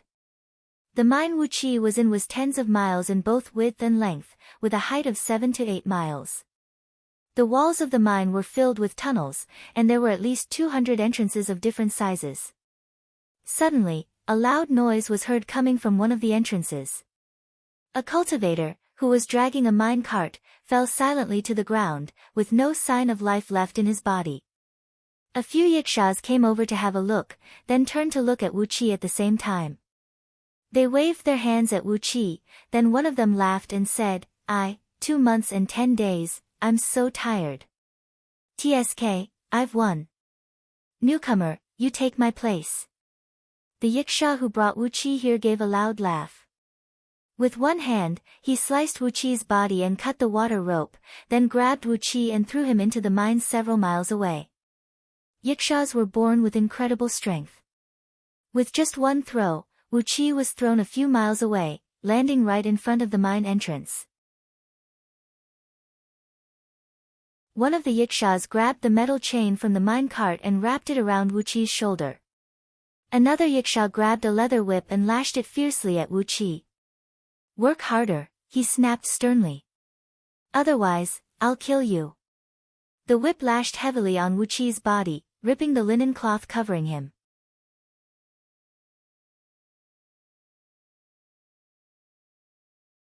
Chapter 488. Ding ding, dang dang, clattering. Beside Wuchi, a cultivator, who was weakly hammering the surface of the mine with a pickaxe in his hand, suddenly dug out a rock the size of a human head. The rock, as black as coal, fell to the ground. Its outer layer broke, revealing a black ore the size of 2 fists, glinting with a faint metallic luster. There was a faint golden luster on its surface. This was the nether ocean dark gold copper, which was extremely precious in the world of cultivators. The cultivator, whose face had turned blue from hunger, leaped forward excitedly, picked up the ore with great difficulty, and placed it into the mine cart behind him. Off in the distance, a dozen cultivators who were also working in the mine threw an envious glance over their shoulder. They turned to look at the yakshas squatting at the entrance of the mine, grilling fish and laughing merrily. Then, they lifted their pickaxes again and went back to their work. Wuchi gave the lucky cultivator a glance, then raised his pickaxe and continued hammering the surface of the mine before him. The nether ocean dark gold copper was extremely valuable in the world of cultivators. For example, the spirit medicines, herbs, and rare ores that Wuchi brought out from Myriad Immortals' planet were only spirit items below the 7th tier. In other words, the things Wuchi brought out from Myriad Immortals' planet were very valuable, but only to Heaven Immortals. The immortal pills made from spirit medicines were only useful to Heaven Immortals, and the rare ores could only be used to craft immortal items. As for the mountainous piles of upper-grade energy stones, they were very useful to cultivators below the realm of Heaven Immortals, but not so useful to Heaven Immortals, as they were just daily consumables. But, all these were useless to existences above the realm of Heaven Immortals. Gold Immortals were existences 1 tier higher than Heaven Immortals, and what they needed were spirit items of the 4th, 5th, or 6th tier. The Nether Ocean Dark Gold Copper was a spirit item that was slightly above the 6th tier, close to the 5th tier. It was a supreme grade material that could be used to craft gold immortal items. Yes, gold immortal items that were even more powerful than immortal items. The Nether Ocean Dark Gold Copper was a precious ore formed by the red copper of geocentric flame, which erupted from the volcanoes in the Earth's core. After being crushed and scoured by the tremendous pressure of the deep ocean for at least 2 eons, it had absorbed an enormous amount of natural energy. The Nether Sea mysterious gold copper was born with the fusion of metal and water elements. It was a dual-element innate Fae. An ordinary Heaven Immortal's immortal artifact was just a manifestation of a form's power, a manifestation of a law. A fire elemental celestial immortal instrument, a water elemental celestial immortal instrument, a metal elemental celestial immortal instrument. No matter what material was used to forge a celestial immortal instrument, it embodied the ultimate use of a certain type of power. It was the embodiment of a power that was close to the core of a certain law. As for gold immortal artifacts, the power of gold immortals lay in the fusion, mutation, distortion, and transformation of laws. Only materials that were born with 2 or more powers could be used to refine gold immortal artifacts. If a Heaven Immortal were to trade the spirit herbs, ores, and energy stones that Wu Qi brought out from Myriad Immortals' planet, he might be able to purchase countless treasures. But if he were to trade with a gold immortal, that gold immortal would not even look at his collection, and would instead choose a fist-sized Nether Ocean Dark Gold Copper ore. The quality of the Nether Ocean Dark Gold Copper ore in this mine was pretty good. 3 million kilograms of ore could be extracted into 3 kilograms of Nether Ocean Dark Gold Copper ore, and after being purified by a gold immortal's prime true flame, he would be able to obtain 3 kilograms of Nether Ocean Dark Gold Copper essence. In the hands of a gold immortal, half a kilogram of Nether Ocean Dark Gold Copper marrow, together with some other supplementary materials, could be used to craft a gold immortal item that had the combination of metal and water energy, a magical item that was infinitely powerful. The total reserves of the Nether Ocean Dark Gold Copper ore in this mine were about 200 million kilograms. Once all the ores were extracted and purified, they could be used to craft 3 lower-grade gold immortal artifacts. On average, to extract 1 kilogram of ores, about 50 kilograms of rocks and earth had to be excavated. It was a tremendous amount of work. On top of that, the Nether Ocean Dark Gold Copper ores were formed by the tremendous water pressure in the dark abyss of the Northern Ocean. The rocks were very dense, hundreds of times stronger than ordinary steel. Apart from cultivators, no ordinary human could dig through them. Worst of all, the Nether Ocean Dark Gold Copper ores absorbed natural energy at an insane rate. Wherever there was a Nether Ocean Dark Gold Copper ore, there was not even a trace of natural energy in the air, as all the natural energy had been sucked away by the ores. As a result, the cultivators who worked here could not even absorb a little bit of natural energy to restore their physical strength. In this mine, all the cultivators had become no different from mortals, except that their physical strength was much stronger than mortals, which allowed them to barely dig through the thick and heavy rocks.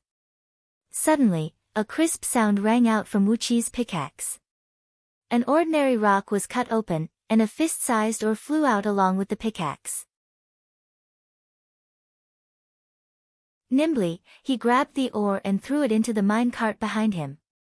The fist-sized ore weighed about 15 kilograms, and a fully loaded cart weighed about 500 kilograms. Every cultivator had to dig a full cart of ores in order to get a day's supply of food and water from the overseeing yikshaws. Without the replenishment of natural energy, even a Heaven Immortal would feel hungry and thirsty, and would need a large amount of food and water to provide them with enough physical strength to sustain their lives. Even worse, without the replenishment of natural energy, after exhausting all the energy in their bodies, the cultivators could not even run away. Looking at the less than half a cart of ores behind him, Wu Qi touched his chest with his finger, pulled out a stream of water from the spirit breeding ring, and drank it with his head tilted back. There were 10,000 Longbow people living in the spirit breeding ring, and Wu Qi had prepared a large amount of food and water for them.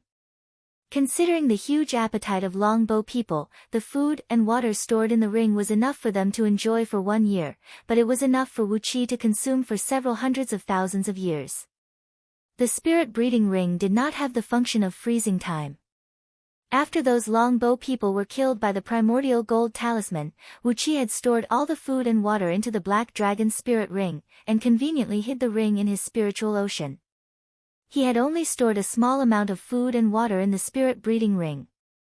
When they saw Wu Qi take out the water from the ring, the eyes of the nearby cultivators turned green. They gave Wu Qi a few glances, then shook their heads. An old cultivator with a white beard sighed and said, "Young man, how many things can you store? These few days are your lucky days, so you better enjoy them. When you have exhausted all your food, water, and energy stones, you will be just like us." He was a cultivator of nascent divinity realm, but now, he did not have any energy left in his body, and his nascent divinity was withered and lifeless like a withered grass. The old man's body was hunched over. Even though he was a nascent divinity cultivator, after losing all of his true inner energy, when faced with heavy physical labor, the old man was just like an ordinary mortal. He became exhausted, and all of his energy was about to be drained. He gave the old cultivator a look, then turned to look at the tens of cultivators in the mine. Without batting an eyelid, he fished out a rolling pancake made by the people of Longbow Kingdom from his spirit breeding ring, a rolling pancake with a diameter of 10 feet and a thickness of 3 inches. With a gentle stroke of his finger, he divided the pancake into tens of portions, then quickly threw them to those cultivators, who had a shocked expression on their faces. Then, he took out tens of clay bottles, filled them with fresh water that was enough for 3 to 5 people to drink for a day, and gave 1 bottle to each of the cultivators. The cultivators were overjoyed, and their faces filled with gratitude as they looked at Wu Qi. With these pancakes and fresh water, they could at least survive in this dark mine for another tens of days.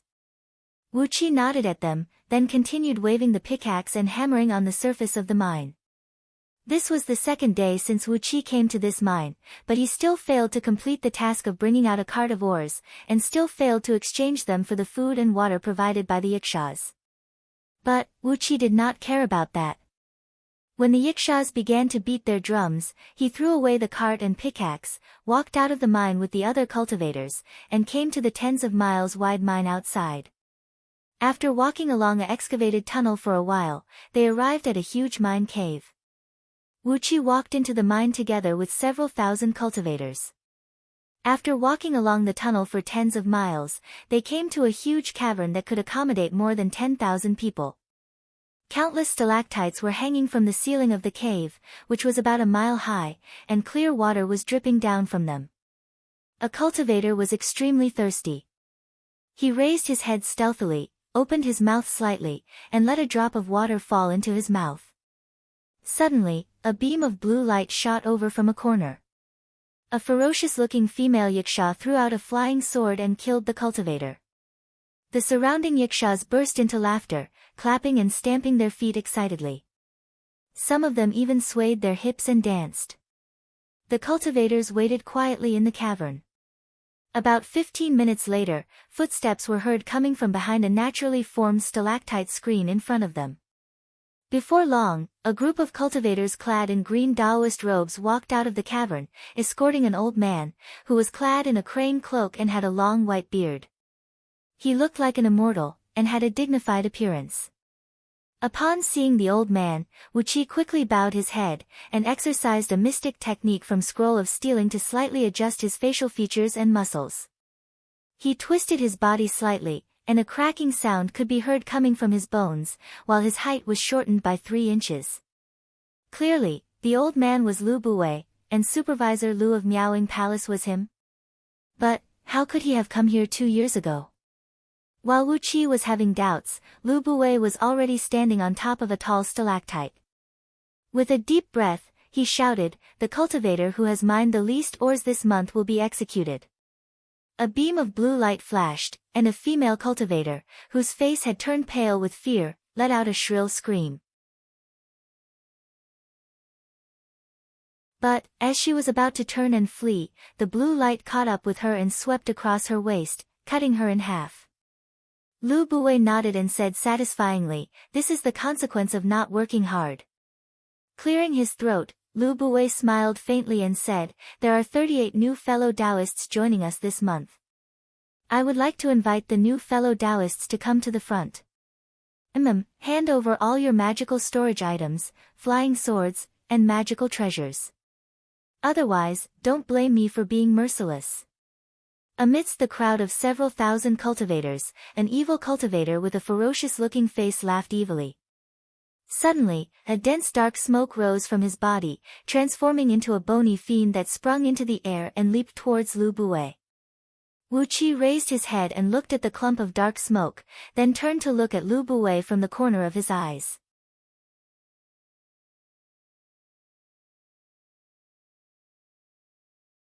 Chapter 489.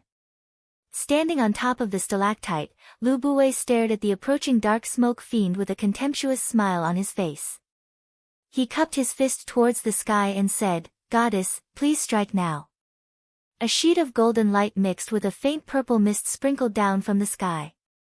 The dark smoke and purple mist were enveloped by the golden light, melting away like thin ice flakes in a stream in a valley under the spring sun. Not long after that, they were all gone, leaving not even a tiny bit of impurities in the air. All the cultivators in the crowd who were about to make a move were struck dumb. They stared blankly at the golden light that was slowly dispersing in the air, and felt a chill rush up from the soles of their feet to the top of their heads. It made them shiver, and they no longer had the courage to resist. Lu Buwei sighed lightly, then advised with a sincere and heartfelt voice, "Fellow Taoists, you have to understand what kind of place this is. It has been some time since you came here, and you should have tried it yourself. The restrictive spells here are very tight, and all escape arts are useless here. All the restrictive spells here are personally constructed by senior gold immortals." Lu Buwei's expression changed abruptly. He put on a merciful expression and said with mixed emotions, "Since you are already here, you might as well take things as they come. Goddess Miao Xian has promised that as long as you can mine all the nether ocean dark gold copper in this mine, you will be able to leave this place safely. Isn't that a great thing?" With a solemn expression, Lu Buwei cupped his fist and said with a sigh, "Fellow Taoists, please come forward and hand over all your magical items. I'm just keeping them for you, and I'll definitely return them to you when you leave this place." One after another, the surrounding yikshaws unleashed their blue sword beams, pointing accurately at Wu Qi and the group of over 30 cultivators who just came to the mine. Wu Qi pondered for a brief moment, then took the lead and walked towards Lu Buwei. His muscles shrunk slightly, and the spirit breeding ring hanging around his neck quietly disappeared into his body. It was wrapped up by an innate aura, and was hidden deep inside his 7 stealing heaven meridian spirit acupoints. As the inheritor of Scroll of Stealing, not only were they proficient in formations and escape arts, they were also very good at concealing items. Otherwise, if he stole the treasure but it was taken away from him on the spot, wouldn't that ruin his plan and delay his own life? Standing under the stalactite where Lu Buwei was, Wu Qi raised his head, shook his head with a bitter smile, and said with a sigh, "I'm Wu Wang. Senior, look at me, how could I have any magical treasure with me?" Raising his only arm and shaking it, Wu Qi revealed a bitter smile and shook his head helplessly. Lu Buwei's deep gaze swept across Wu Qi's body. Wu Qi's fake nascent soul was destroyed, and his current aura was between that of a Xiantian and a Jin Dan. He was just an ordinary cultivator. His single arm was very eye-catching. It was rare to see such a poor cultivator. After scanning through Wu Qi's body with his divine will, Wu Qi found nothing eye-catching on him, and it was extremely difficult to store any spatial magical treasure, such as a storage ring, into one's body. Only immortals could possess a divine ability like interstitial world. Immediately, Lu Buwei's attention was shifted away from Wu Qi, and he turned to look at the several dozens of cultivators behind him with a cold gaze. A group of over 30 cultivators walked out from the crowd dejectedly, throwing out all their storage magical treasures. Surely, some of them had hidden magical treasures, spirit items, and many other magical treasures in their bodies. However, Lu Buwei did not care about that. Wu Qi knew very well that in a place like this where there were no spirit items in the air, ordinary cultivators could only last for 2 months at most before their energies were completely depleted. Since their energies were completely depleted, what was the point of keeping a few magical treasures and spirit items? With a gold immortal sealing the mine, no ordinary cultivators could escape. Since they couldn't escape, and there was no way to replenish their spiritual energy here, Lu Buwei did not have to worry about what these cultivators could do. As long as he collected everyone's storage rings, he could ensure that nothing would go wrong here. However, if someone had hidden a storage ring, while Wu Qi was thinking about this problem, Lu Buwei laughed and said, "All right, all the fellow Taoists who have just arrived this month have handed over all their storage magical treasures. Now, I'd like to ask the original fellow Taoists to come forward and identify them. If anyone has hidden a storage magical treasure or something that shouldn't be hidden, ha ha ha, as long as the report is true, I'll reward you handsomely." Wu Qi's heart skipped a beat. He jerked his head around, and saw the cultivators from the same mine, whom he had taken pity on and distributed a large amount of food and water to, jump out almost at the same time. Including the pitiful old cultivator, all of them pointed at Wu Qi and said, "Supervisor Lu, this Taoist Wu Wang is hiding something good." The old cultivator shouted impatiently, "He just gave each of us a large piece of flatbread and a large jar of water."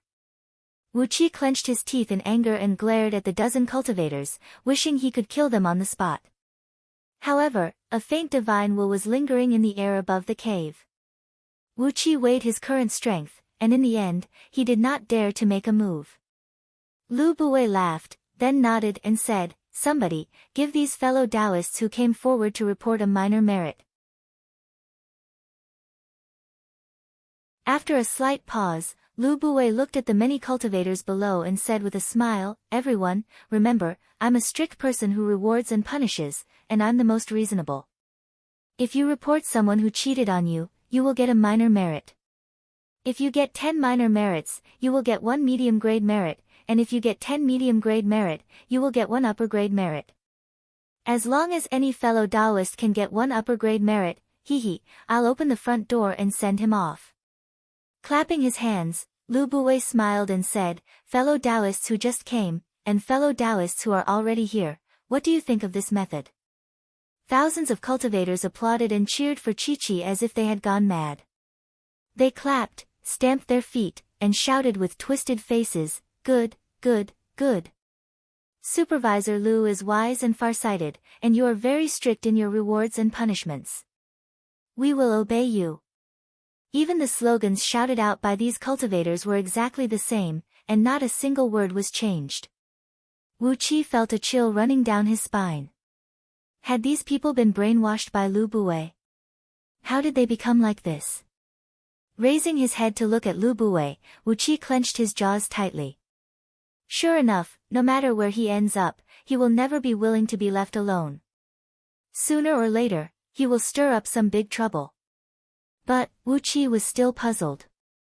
How could Lu Buwei come to Panga continent 2 years ago, and be so unlucky to be captured alive by the people of Miaoying Palace? While Wu Qi was trying to figure out Lu Buwei's background and purpose, Lu Buwei had already turned to look at Wu Qi with a stern gaze. "Fellow Taoist Wu Wang, what else do you want to say? Quickly hand over all your storage Dharma treasures. I won't go too far and won't impose any additional punishment." With a wry smile on his face, Wu Qi gave those cultivators who had reported him a glance, then turned to look at Lu Buwei, breathed out a long sigh, and said, "Supervisor Lu, you're really cunning. Just now, I felt sorry for them, so I gave each of them some flatbread and water. It is the food and water I usually prepare when I go into secluded cultivation. At that time, they gladly accepted my gift, but little did I expect that they would betray me so quickly." Lu Buwei smiled faintly. With both hands raised, he looked down at Wu Qi and said, "Fellow Taoist, this is the nature of the human heart." Lu Buwei's voice was slow and long, filled with an indescribable vicissitudes and frustrations. Staring at Wu Qi, he sighed and said, "Fellow Taoist, please hand over all your storage treasures. I really don't want to be stained with the blood of my fellow Taoists." After a brief moment of pondering, Wu Qi suddenly cupped his fist and bowed to the sky, then cried out, "Wu Wang, may be so bold as to invite Fairy Maiden to descend upon me." I have some meager things here, and I'm willing to offer them to Fairy Maiden as a gift of promotion. Lu Bui's face turned cold abruptly. What are you trying to do? He cried out harshly. An erratic voice drifted down from the sky, Taoist Wu Wang. What things do you have that you dare to offer as a gift of promotion? Wu Qi threw his head back and said, I've encountered a mortal enemy in the outside world. All my magical treasures were destroyed, and one of my arms was chopped off. By chance, I learned from an immortal of myriad immortal alliance that there is a patriarch who has built a temporary palace in the dark abyss of the Northern Ocean. I wanted to seek refuge with him, but I was captured alive and brought to this mine by a freak combination of factors. Today, I'm willing to offer you some treasures, just to be your disciple. The voice, which was hard to tell whether it belonged to a man or a woman, came faintly again, That's easy. Let me see what treasure you have first. Clenching his teeth, Wu Qi silently exercised his cultivation technique. A surge of energy surged through his body, and before long, he spat out a jade bottle from his mouth. Carefully, he pointed a finger at the bottle, and a bright light shot up into the sky. Inside the bottle was a fragrant Ganoderma, stacked layer upon layer, emanating an intoxicating fragrance. This fragrant Ganoderma was a genuine gold immortal spirit herb, which Wu Qi found by luck in the passage outside Lady Dark Goldwater's temporary palace. To heaven immortals and cultivators beneath the heaven, the fragrant Ganoderma was a deadly poison. But, to gold immortals, it was a supreme treasure, possessing all sorts of indescribable miraculous functions. Suddenly, 3 loud laughs that could not conceal their joy were heard coming from the void. Is this a fragrant Ganoderma? And it's actually a 100% good treasure? Although you are in a sorry state, you do have a good heart. Well, you don't have to stay in this mine anymore. From now on, you will be my outer sect disciple. You will be in charge of some chores, and if you can pass the test of 1,000 years, you will become an official disciple of Miaoying Palace. Golden light mixed with purple mist sprinkled down from the void. The dozens of cultivators who came forward to report Wu Qi let out miserable howls, and at the same time, large sheets of sticky flame that looked like liquid gold burst out from their bodies. In just a few breaths of time, all these cultivators were burned into a pile of white ash. A dead silence reigned in the surroundings. No one dared to make a sound, and only Wu Qi stood there with a complacent smile on his face. Lu Bui's face twisted. He gave Wu Qi a deep look, then suddenly said, Goddess, you can't accept this man. Wu Qi flew into a rage. He glared at Lu Bui and cried out sternly, Supervisor Lu, what have I done to offend you? The gentle voice was heard coming from the void, It is not up to you to decide whether to accept him or not. Supervisor Lu, just do what you are supposed to do. Don't worry about other things, and don't interrupt. You will only bring disaster to yourself if you are too talkative. After a brief pause, the voice chuckled and said, Wu Wang, from now on, you will be the deputy supervisor of this mine. You will work with Supervisor Lu wholeheartedly. A beam of golden light sprinkled down, wrapping around the fragrant Ganoderma and disappearing without a trace. A green Taoist robe was added to Wu Qi's body, and a heavy medallion made of cold iron was hanging on his waist.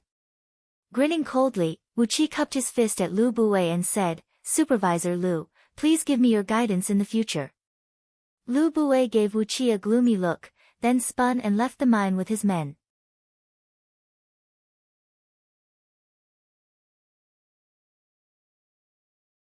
Chapter 490. A cultivator, who was dragging an iron or cart, tilted his body and fell to the ground with a miserable howl. The tunnel happened to be a downward slope. As he fell, the iron chain slipped off his shoulder, and the cart immediately lost its traction, sliding down along the path it came from. After sliding for over 100 feet, the cart crashed into a rock wall and toppled over. Both the cart and the oars fell into a deep ditch at the side of the tunnel. One of the supervising yakshas let out an angry hiss. He raised his hand and shot a blue light at the cultivator. The blue light went straight for the cultivator's temple. From the looks of it, it was clearly going to pierce through the cultivator's head and take his life. Accompanied by a few yikshaws, Wu Qi, who was standing in a distance and observing the entire mine, suddenly cried out, "Stop it!" The yikshaw was taken aback. Hastily, he waved his hand at the blue beam, but it had already touched the cultivator's skin and left a shallow bloody mark on the cultivator's temple. Blood trickled down the cultivator's cheek, while the blue beam spun and returned to the yikshaw's palm. The yikshaw turned around, cupped his fist at Wu Qi and said, "Deputy Manager." Shaking his head, Wu Qi waved his hand and said indifferently, "Let this fellow Taoist have a good rest, and give him some food and water." Looking at the few yikshaws standing next to him, who had puzzled expressions on their faces, Wu Qi breathed out a long sigh and said, "You can kill to your heart's content, but if you kill all the people here, who is going to excavate the ores for us in the future?" The few yikshaws rolled their eyes and exchanged a glance. One of them bent his waist and said carefully, "Deputy Manager, Manager said that these cultivators must be strictly disciplined. He said that the amount of nether ocean dark gold copper in this mine is limited, and it will take several thousand cultivators several years to excavate it all. On top of that, more and more cultivators are being brought here, so it doesn't matter if some of them are killed or injured." Giving the yikshaw a cold glance, Wu Qi suddenly pulled out the sword hanging on the waist of another yikshaw and chopped off the yikshaw's head. Blue blood spurted out from the broken neck of the yikshaw. The hissing sound of the blood spurting sounded like a fountain. Wu Qi wiped off the blood on his face, then threw the sword to the ground with a clang. Countless cultivators emerged from the surrounding mines, cautiously observing the commotion here. On the other hand, the supervising yikshaws stared at Wu Qi in horror, their huge bodies retreating in panic. Especially the few yikshaws around Wu Qi. They prostrated themselves on the ground and kowtowed repeatedly, loudly begging Wu Qi to spare their lives. Wu Qi raised his single arm high up into the air and cried out in a stern voice, "Fellow Taoists, I don't care why you came to the Northern Ocean, and why you were trapped in this place. But now that I can make the decision here, I can't let another fellow Taoist die for no reason."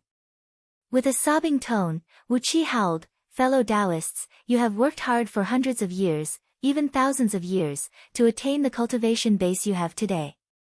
As an immortal cultivator myself, I naturally know how difficult it is to meet dragons and tigers every day, and how difficult it is to refine a tiny bit of energy. Only I know how hard it is for us, the immortal cultivators, to endure until now." A gleam flickered in the gray eyes of those cultivators, and a strange life force suddenly emerged from their numb bodies. "I was lucky enough to be accepted by Goddess Meng as my disciple. Although I am just an outer sect disciple, I am also the deputy supervisor of this mine. Today, I'll be so bold as to promise that as long as you work hard every day, food and drink will be provided freely, and all my fellow Taoists will have their fill. Fellow Taoists, just do your best and work hard. Once all the mineral veins in this mine have been excavated, I'll definitely urge Supervisor Lu to fulfill his promise." After a brief pause, Wu Qi cried out, "From today onwards, Supervisor yikshaws are not allowed to kill anyone. Whoever dares to do so, I'll definitely take his life." One after another, the yikshaws dropped to their knees and answered respectfully. The several thousand trapped cultivators were stunned for a moment. Then, someone became the first to cheer. Immediately after that, the other cultivators began clapping and cheering. Some even jumped up in excitement. For a time, the sounds of cheering caused the entire mine to tremble. Everyone's cheeks were flushed with excitement. Especially the cultivators who were saved by Wu Qi just now, they dropped to their knees in the mine with tears of gratitude, kowtowing to Wu Qi again and again. Looking at the thousands of cultivators who were cheering and jumping with joy, Wu Qi just smiled faintly. Lu Buwei was like the dark night above the graveyard, ruling over these cultivators with endless terror and the threat of death. On the other hand, Wu Qi had maliciously torn a large hole on the dark curtain that Lu Buwei had purposely constructed, allowing a faint ray of light to shine through. First, Wu Qi had gained the gratitude of these cultivators. Among these cultivators, there were bound to be some who still had a conscience. Perhaps, Wu Qi could recruit them, and in the future, they could become his power. Second, Wu Qi had ruined some of Lu Buwei's plans. No matter what Lu Buwei wanted to do, Wu Qi would just have to fight him head-on. Third, Lu Buwei would always respond to Wu Qi's blatant interference.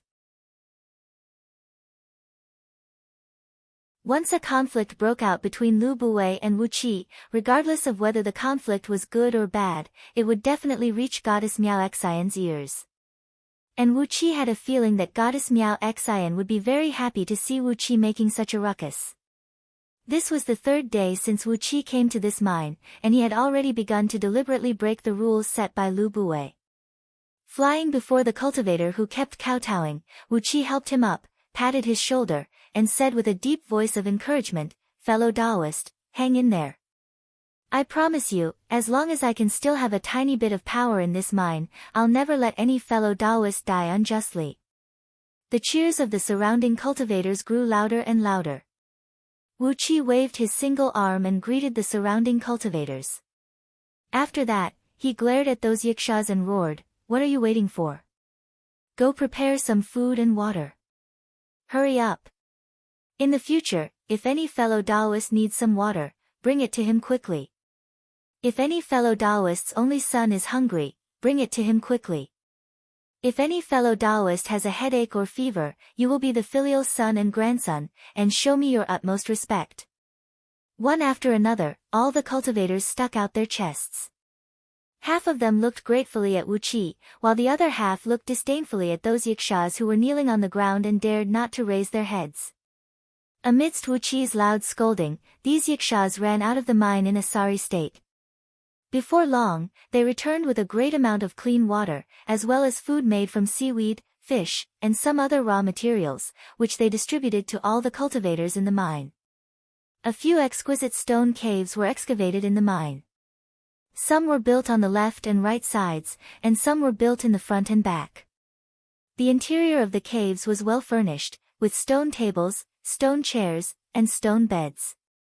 There were even bookshelves carved into the walls, placed on top of which were a few books that introduced the topography of the dark abyss of Northern Ocean, as well as various local specialties and customs.